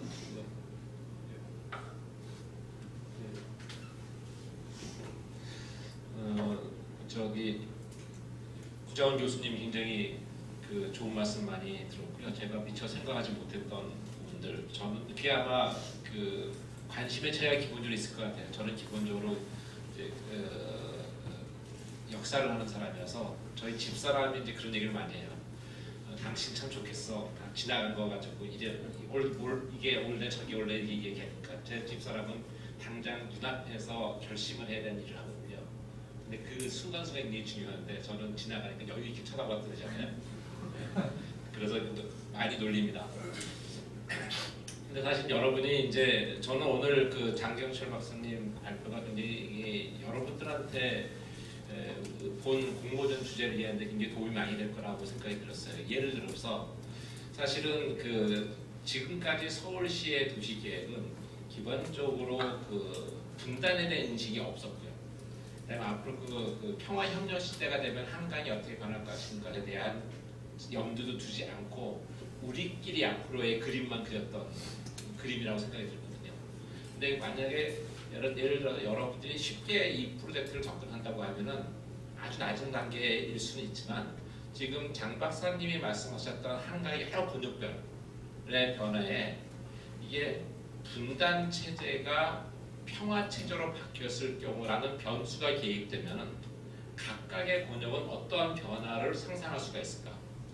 근데 그 변화가 이제 기능적 중심, 공간적 중심 이럴 텐데 사실 제가 이게 현재의 한강이 분단이 만드는 풍경이다라고 말을 하고 이것이 평화 체제가 됐을 때 한강이 어떻게 바뀔 것인가에 대한 생각을 하자고 할 때는 제 질문은 딱 거기까지였었어요. 한강이 중심이 돼야 된다 이런 얘기는 사실 저는 전혀 아니었었어요. 변할 때 강북이 더 많이 바뀔 수도 있고 강남이 바뀔 수도 있고 여의도가 바뀔 수도 있고 송파가 바뀔 수도 있지만 문제는 그랬을 때 일어나는 변화가 굉장히 중요하다. 그런데 이 변화는 잠정적인 것일 수도 있어요. 무슨 얘기냐면 제대로 땅이 열렸을 때까지. 근데 그렇지만 땅이 언제 열릴지 모르고 땅이 열려도 DMZ 내에 어마어마한 지뢰나 여러 가지, 그러니까 지뢰뿐만 아니라요. 더 큰 지뢰는 DMZ에 땅을 가지고 있는 사람들이 문제거든요. 땅을 가지고 있는 사람이 자기 그 권리를 내놓지 않을 거라고. 그 북한과의 소유권의 문제가 여러 가지 있기 때문에 그 문제 때문에 이게 기차를 통해서 선으로는 연결될 수 있을지 몰라도 면대면으로 그 북한과 바로 닿기는 굉장히 어려울 수가 있어요. 그렇다면 상당한 게 잠정적이지만 강을 통한 연결은 잠정적이지만 굉장히 실효적으로 빨리 그 기능을 가질 수 있고 이게 10년이 될지 20년이 될지 모르지만 그 역할이 있을 거다라고 생각을 하는 거죠. 그랬을 때 그것이 기능적 중심이 될지 공간적 중심이 될지 아니면 한편으로 쏠릴지는 모르겠어요. 근데 그 부분을 한번 생각해 보면 훨씬 더 재밌고 중요한 부분이 될 거다라는 생각을 가지고 있는 거죠. 근데 그 부분이 이제 배가 닿는 곳까지 맞냐? 아니면 말씀하셨듯이 사실은 이게 그 말씀이 정확한 지적이거든요. 한강이 1km가 넘는 것 때문에 위에 강북에서도 한강은 엣지고요. 강남에서도 한강은 엣지거든요. 근데 그 엣지기 때문에 만들어진 고속화도로의 강북이 또 다른 뭔가를 만들지도 모르는 거죠. 그러니까 그 부분에 대해서 이제 그 여러분들이 사실은 이 프로젝트를 연상할 때 저는 도시 사실은 구정원 교수님을 이렇게 발표자로 모시고 싶고 토론자로도 모셨습니다만 사실은 도시하는 학생들 또는 도시에 관심이 있는 건축하는 학생들이 많이 참여했던 사실 이 문제는 건축적 관점으로 보면 참 어려운 프로젝트일 수 있어요.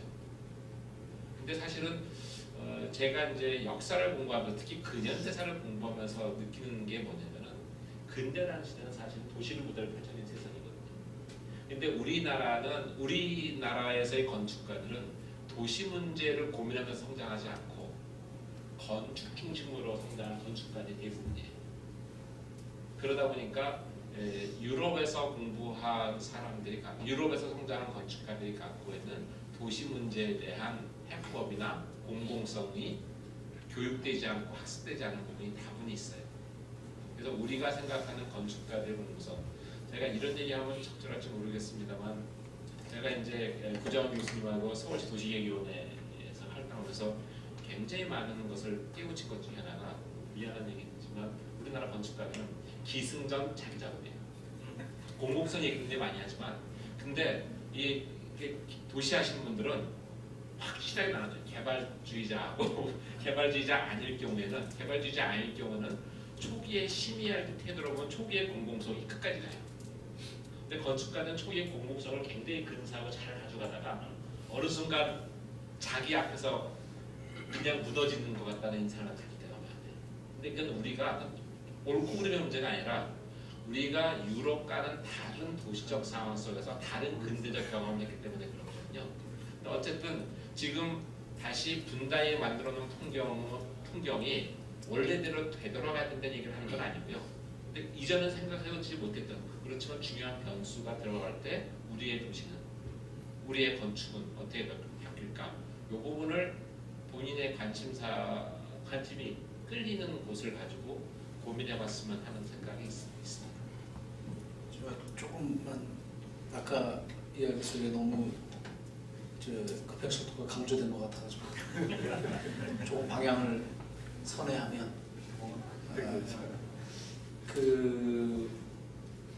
그럼에도 불구하고 물류 중심의 거점으로의 가능성, 그게 있어야 중심성이 살아나거든요. 근데 그 가능성은 시대가 바뀌었어요. 예전에는 도시 내에 있는 항구를 중심으로 물류가 운송이 됐는데 컨테이너 시대로 바뀌면서 도시에 있는 항구들은 다 죽었습니다. 그리고 다 역할 분담은 다른 걸로 바뀌고 있어요. 다 주로 뭘로 바뀌고 있냐면 여가문화 상업의 중심. 그걸로 다 바뀌고 있어요. 산업의 구조가 바뀌었어요. 산업 구조가 바뀐 거죠. 예. 그래서 이제 그 큰 의미에서의 물류 중심으로서의 항구 기능, 새로운 도심 기능을 예측할 수 없지만, 그래서 선진국의 강들을 보시면 저는 방향성이 좀 쓸 것 같습니다. 또 다른 차원에서의 중심성을 갖습니다. 그게 이 물류로서의 중심이 아니고 사실은 여가, 위락, 관광의 중심, 그다음 상업, 문화의 중심으로서의 중심성을 다 바뀌었어요. 이게 항구들의 경우를 보면. 그러면서 나름대로의, 그런데 또 고민해야 될 부분은 선진국의 강은 그 시가지의 중앙을 흐르고 있고요. 중심성을 갖는 한강은 여전히 공간적 중심이지만 기능적 중심이 아니다는 거죠. 그래서 여가나 위락이나 관광으로서의 활성화, 그 면에서의 상업문화와 연계되는 중심성, 이런 부분들이 좀 고민하시면 도움이 되지 않을까 싶은 생각이 듭니다. 여러분들이 그 착각하시는 혼선을 믿지는 않겠지만 조금 더 정리하면, 제가 이제 한강이 제가 때 우리나라 한강은 우리나라 경제 개발의 기여가 눈꼽만 들었다고 말할 때는 그때의 경제 발전은 2차 산업까지 거죠. 왜냐하면 80년대까지 우리 산업은 2차 산업 중심이었고 지금은 3차 산업이고 4차 산업 뭐 이런 얘기를 하는 상황에서는 사실은 물건 베이스가 아니기 때문에, 그다음에 이제 물류라고 할 때는 옛날에는 물류는 보통 이제 강을 따르는 물류하고 도로를 따르는 물류가 있는데, 사실은 분단 체제가 우리가 장기가 지속되는 과정에서 사실 우리나라의 물류는 고속도로 중심으로 육로 중심으로 이미 구조적인 변화를 갖고 있어요. 예를 들어서 우리가 분단이 이제 문제가 평화체제가 된다고 그러면, 그럼 분단이 만들어낸 대표적으로 망가진 다리인 동작대교가 그럼 다시 이렇게 미군 기지를 간통해야 되느냐? 아무도 거기에 대해서 예스라고 대답하지 않아요. 이미 서울의 공간 구조는 그 지금의 동작대교 시스템 내에서 이미 세팅이 됐거든요. 그러면 그 얘기는 다시 새로운 가능성이 놓여진 거지 과거로 돌아가자는 건 아닌 거죠. 분단이 가져온 공간의 왜곡이 분단이 풀렸다고 해서 그대로 돌아가는 것이 아니라 거기에서 주어진 새로운 가능성을 생각하는 게 사실 맞는 것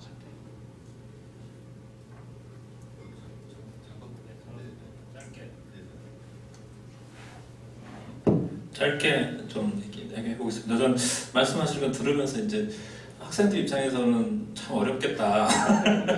이거를 가뜩이나 대상지도 넓은데 어디를 해야 될지도 모르겠고 주제도 너무 어려운 것 같고 그런 생각이 들 것 같더라고요. 그래서 나라면 어디를 할까 이런 생각을 좀 해봤어요. 그래서 근데 이제 아까 안창호 교수님 발제하신 내용 중에 가장 인상적이었던 부분, 그리고 또 저도 사실 한강을 연구하면서 제일 안타까웠던 순간을 꼽자면 그 강남 개발 그 당시거든요. 그래서 그때 분단 체제, 말씀하신 것처럼 그 체제가 아니어서 좀만 더 신경을 쓰고 해외를 들여다보고 아니면 앞으로 미래를 걱정하면서 계획을 했다면 당연히 테헤란로는 압구정 자리에 있었을 것이다. 이렇게 생각을 하고 있습니다. 그래서 우리 서울에서도 내놓을 만한 퍼블릭한 공간과 산업의 중심과 업무의 중심이 압구정에 있었을 것이다 라는 상상도 많이 해봤어요.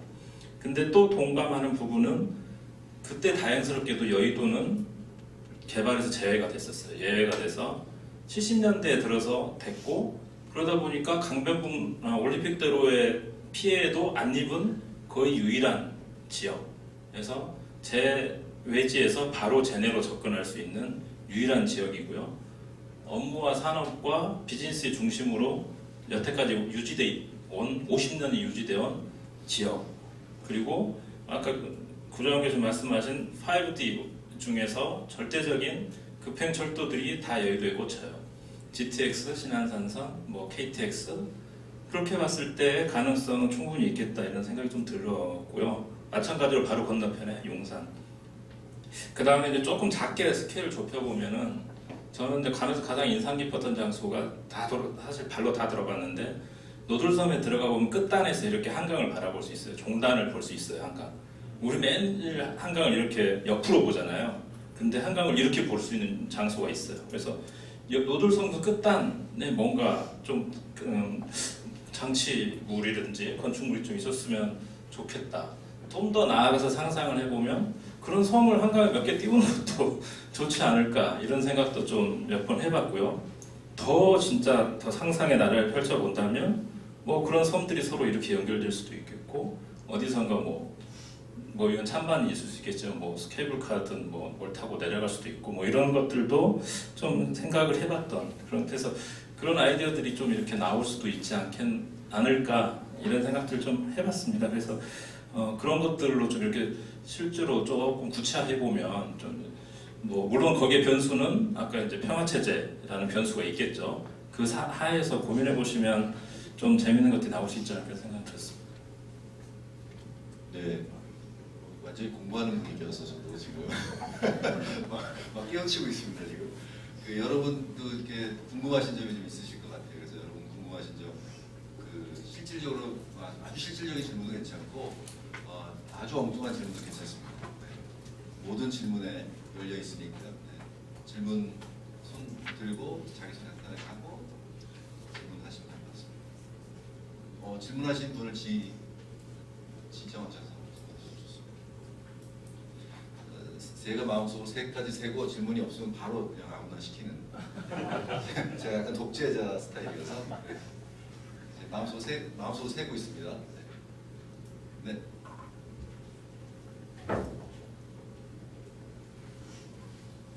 안녕하세요. 강원대학교에서 건축 공부하고 있는 황선우라고 합니다. 저는 안장모 교수님께 질문하고 싶은 게 있는데 저번에 보더스 프로젝트를 들었던 적이 있었는데 그때 북한에 대한 건축에 대한 연구를 굉장히 많이 하신 걸로 제가 느꼈어요.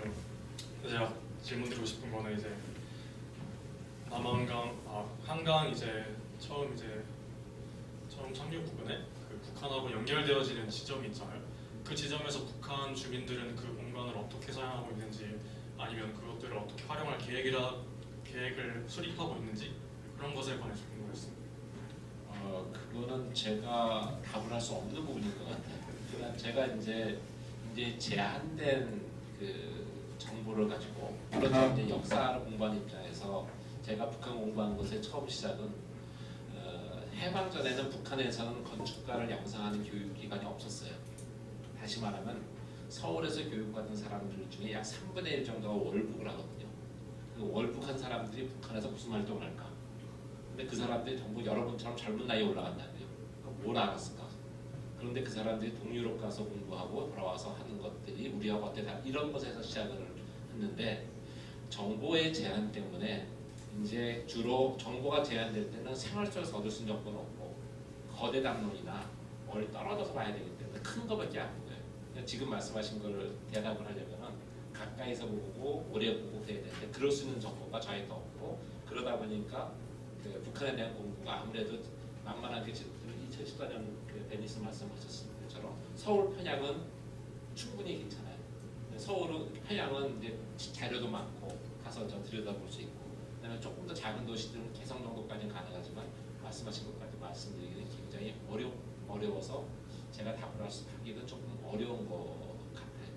그런데 이제 최근에 이제 보더스 프로젝트 아시는 분 있을지 모르겠는데 홈페이지를 가지고 있을 텐데 최근에 이제 정립문화재단하고 사실 정립하고 이게 가깝지 않았는데 갑자기 가까워졌어요. 보더스 프로젝트를 하면서 그래서 이제 북한을 공부하는 방법 중에 물리적으로 그나마 이렇게 발은 안 닿아도 눈이 닿을 수 있는 곳 그게 이제 사실은 단동과 신의주였었고 지금은 사실은 물리적으로는 분사분 계산을 할 수 있지만 이건 눈도 안 닿아요.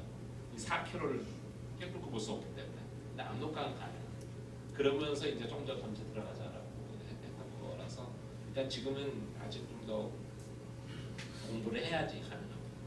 좀 더 평양이나 북한을 자주 가게 되면 좋겠죠. 저는 그 많이 가본 편인데 3번 가봤거든요.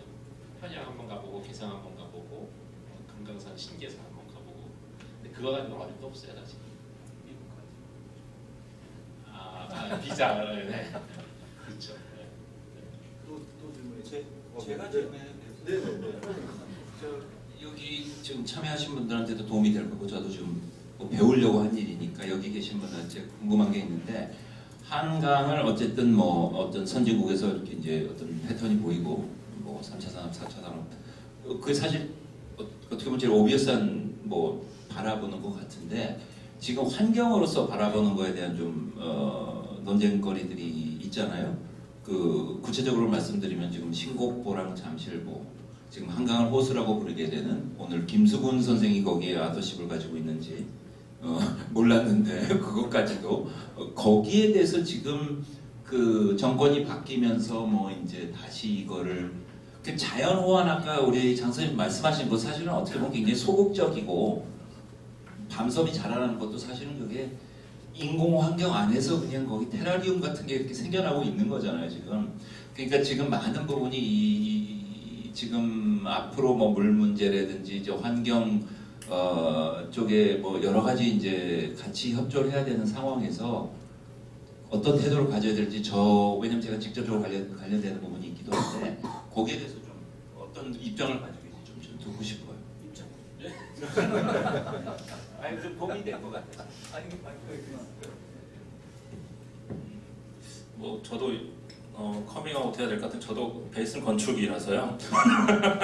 그래서 건축을 전공하고 지금 도시 설계를 하고 있지만 그래도 이제 상대적으로 이제 거기 계신 분들 거기라고 하는데 조금 약간 반대편 같긴 한데 환경과 생태적인 측면에 관심 갖고 계신 분들을 많이 만나게 되는데요. 상당히 진짜 입장이 많이 다르신 것 같아요. 많이 다른 걸 항상 느끼고요.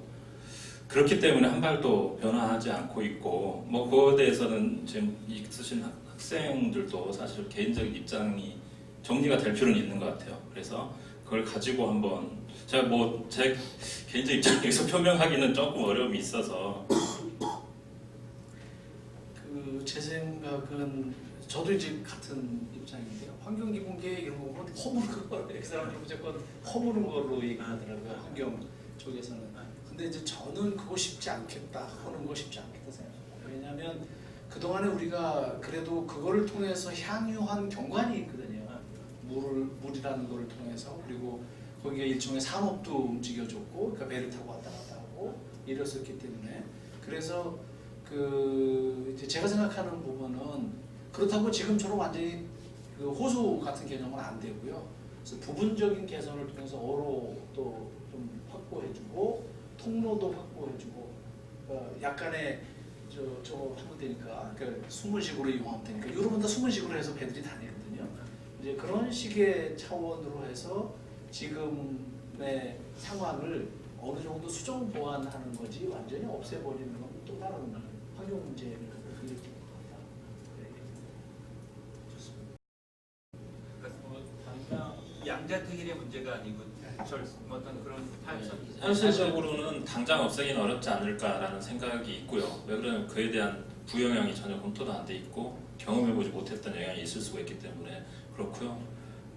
대신 그걸 이제 만회할 수 있는 여러 가지 생각들을 좀 펼쳐가려고는 하고 있고 대체 통로로 해서 아쉬움이 이제 경인운하에 대한 아라뱃길에 대한 아쉬움들도 생기는 거고 이제 그런 것들이고 현실적으로는 그렇습니다. 근데 이제 앞으로는 이제 점차적으로 세계적인 추세도 적응을 통해서 물을 다뤄가고 있기 때문에 허물어가는 추세로 가겠지만 그걸 당장 이렇게 하긴 쉽지 않을까 이런 생각입니다.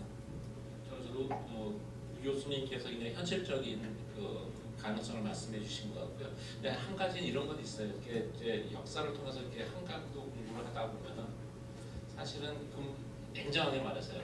우리가 분단이 안 됐으면은 한강이 진짜 물리의 기능을 제대로 했을까? 라고 생각해 보면요. 역사 속에서 한강을 보면은 이게 배가 닿을 수 있는 곳이 예전에 송파까지였다가 그다음에 뚝섬까지였다가 점점 내려와요.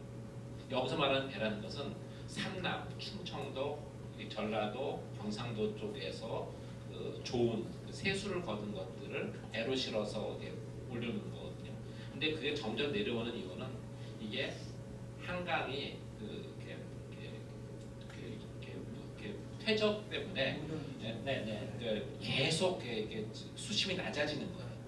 근데 조선 시대에는 이것을 준설을 할 청계천은 준설했지만 강을 준설할 만한 그런 의지는 없었어요. 아마 의지가 있었으면 못할 건 없었을지 모르겠지만 기본적으로 상업을 멀리하는 나라였기 때문에 그럴 필요를 못 느껴서 조선이 개항하는 시점에 배가 나올 수 있는 곳은 용산이 맥시멈이었던 거예요. 그런데 제가 어렸을 때 한강변에서 자랐던 기억으로 보면은 이게 뚝섬 근처는 준설선들이 항상 많았었어요. 그러니까 사실은 한강은 수많은 지천들에서 모래가 흘러 들어오거든요.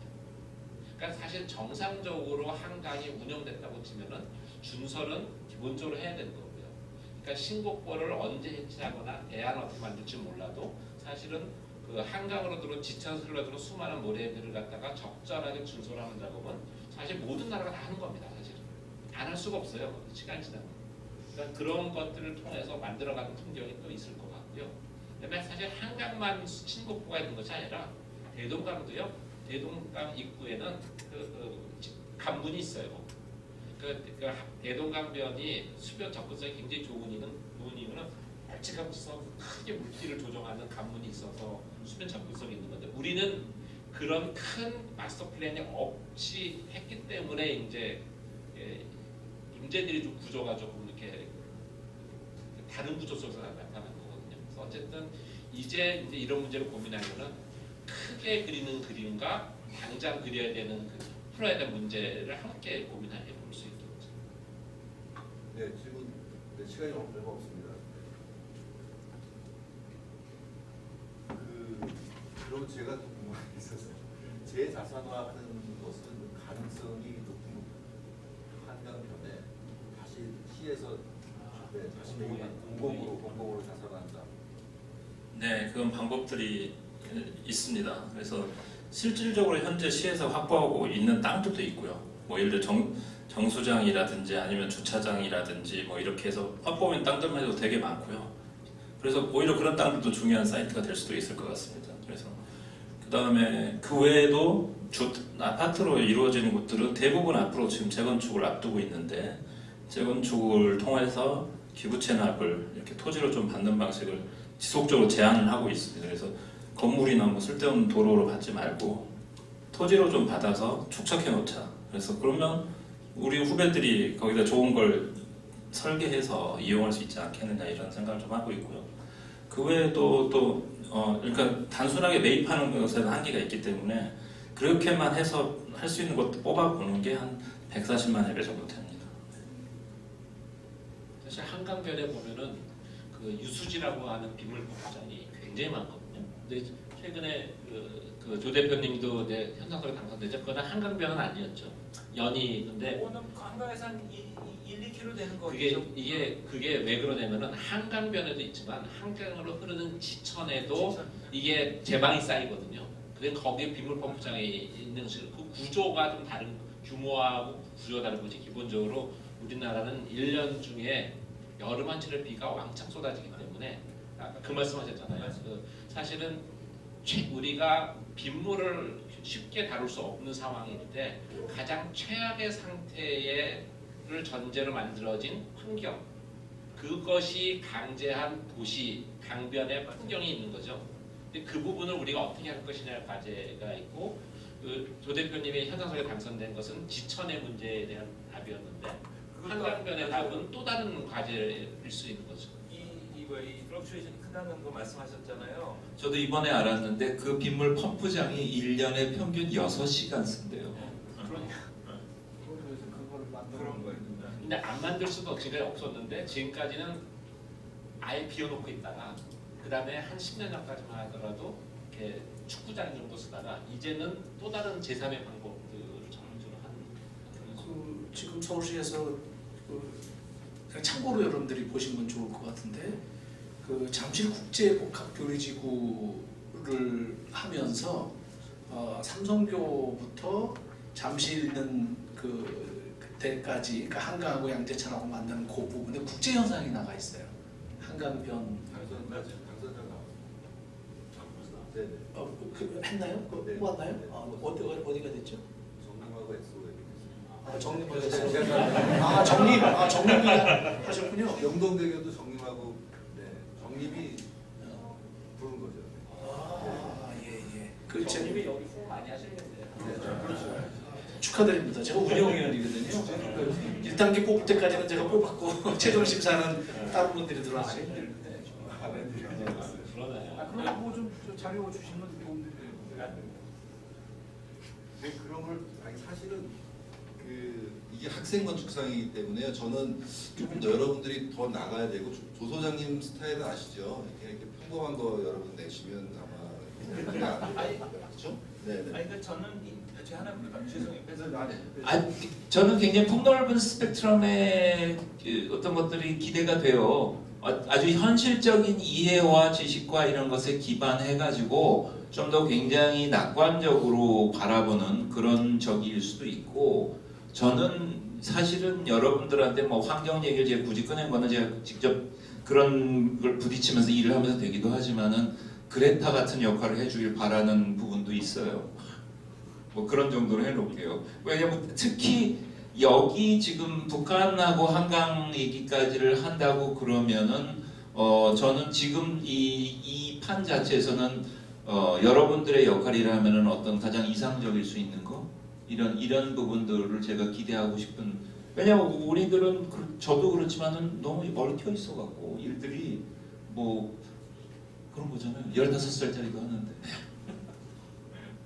참고로 조언 드리면 현상 설계의 특성상, 특히 학생 공모의 특성상 너무 현실적인 것은 관심이 없을 거예요.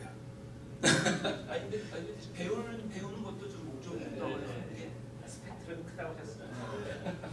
참고로 대상이 5팀이잖아요, 그렇죠? 스펙트럼이네요.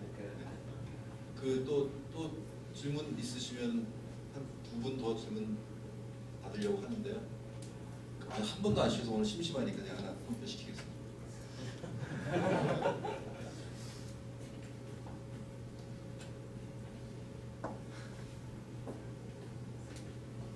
네, 옆에 분이 해주셔도 됩니다.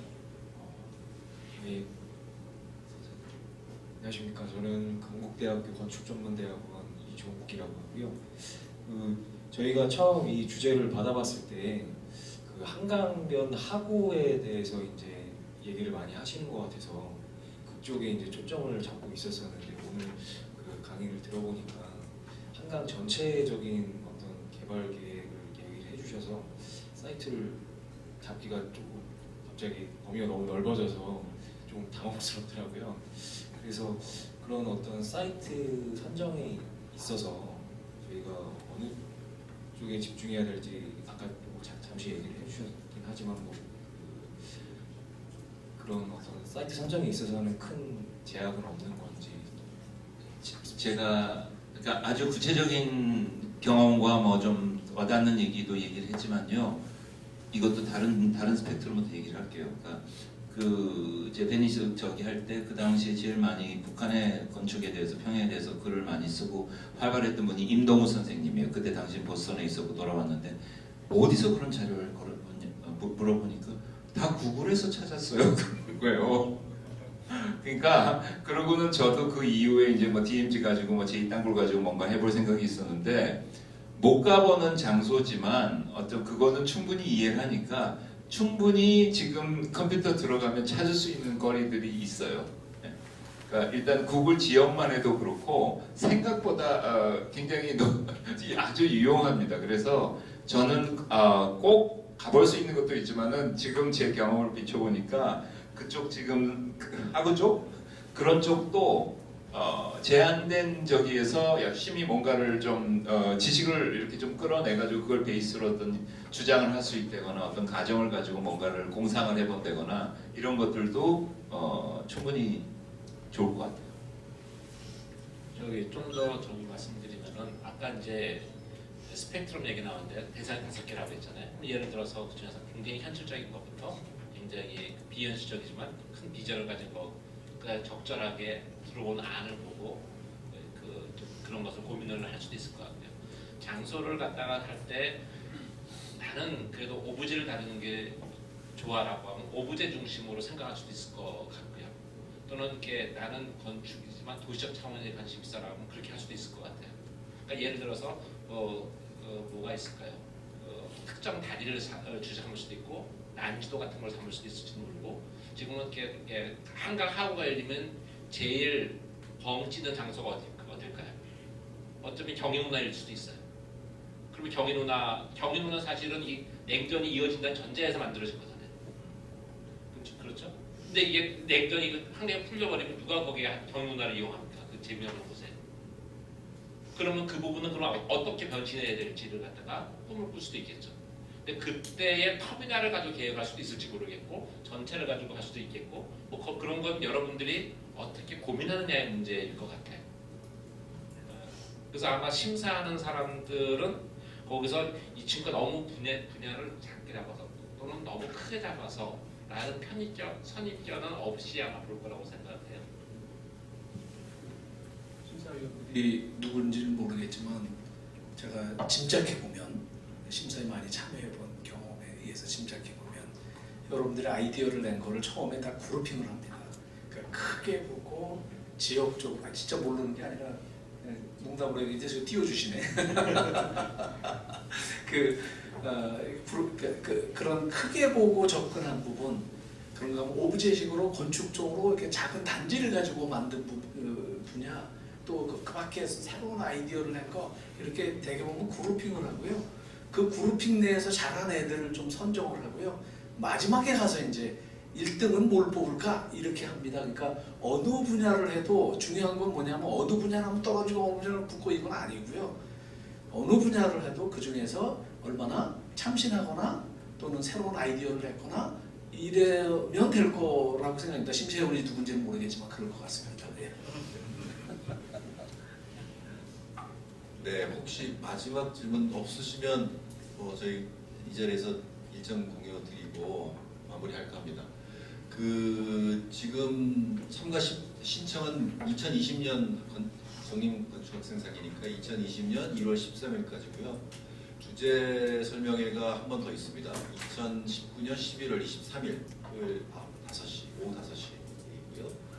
과제 제출이 2020년 1월 20일서부터 2월 3일까지. 아마 과제 내용은 여러분들 홈페이지에 공지되어 있고 결과 발표가 2월 21일, 최종 공개 심사가 3월 21일, 최종 결과 발표 및 공람이 3월 30일 날 있습니다. 그러니까 최종 공개 심사 때 그냥 다 그 자리에 선정하는 겁니다. 여러분들 뭐 익히 아시죠? 네. 일정이고요. 함께 공부한다고 생각하시면 좋을 것 같고 나중에 저희가 이렇게 쭉 작품들 들어온 거 여러분들 보시면 우리 동료들은 어떻게 생각했다, 친구들은 어떻게 생각했다는 것들을 좀 보실 수 있고 자기 생각 한번 되돌아볼 수 있는 기회이니까 적극적으로 한번 도전해 보시면 좋을 것 같습니다. 오늘 이렇게 좋은 말씀 해주시고 저도 많은 공부가 제가 한쪽 부분만 알고 있었던 거를 좀 더 확장하는 계기가 돼서 네네 광고 있습니다. 광고. 이게 지금 안정권 선생님하고 같이 ES했던 게 서로 이 플러그인하는 이벤트가 있거든요. 다음 주 토요일에 DDP 저희 주제전 서울비엔날레 전시장 저희 전시장 안에서 밤섬 당인인 라이브라고 해가지고 첫 번째 톡쇼가 있습니다. 그때 이 두 분을 또 모십니다. 그러니까 어떻게 보면 좀 식은 것 다시 데펴서 좀 짧은 버전으로 해달라고 그럴 텐데 저희 아주 특정한 프로젝트를 가지고 얘기가 되고요. 토요일마다 매주 일요일 매주 토요일 3시에 그 같은 장소 전시 모형 앞에서 이제 다양한 분들을 모십니다. 그리고 다음 주 수요일에 산림관에서 주제전으로 제가 저녁 7시에 프로젝트가 설명하는 그런 시간이 있고요. 그러니까 비엔날레 거기 막 뜨더라고요. 배너 같은 거. 네. 아니 그냥 하시면 돼요. 알아서. 참고로 감사합니다. DDP 들어오셔서 그냥 끝까지 쭉 내려오시면 돼요. 그렇죠? 이렇게 타고 그냥 나가는 쪽이 있어요. 네, 그냥 내려오시면 되고 토요일 날 3시입니다. 그렇죠? 3시. 네. 3시.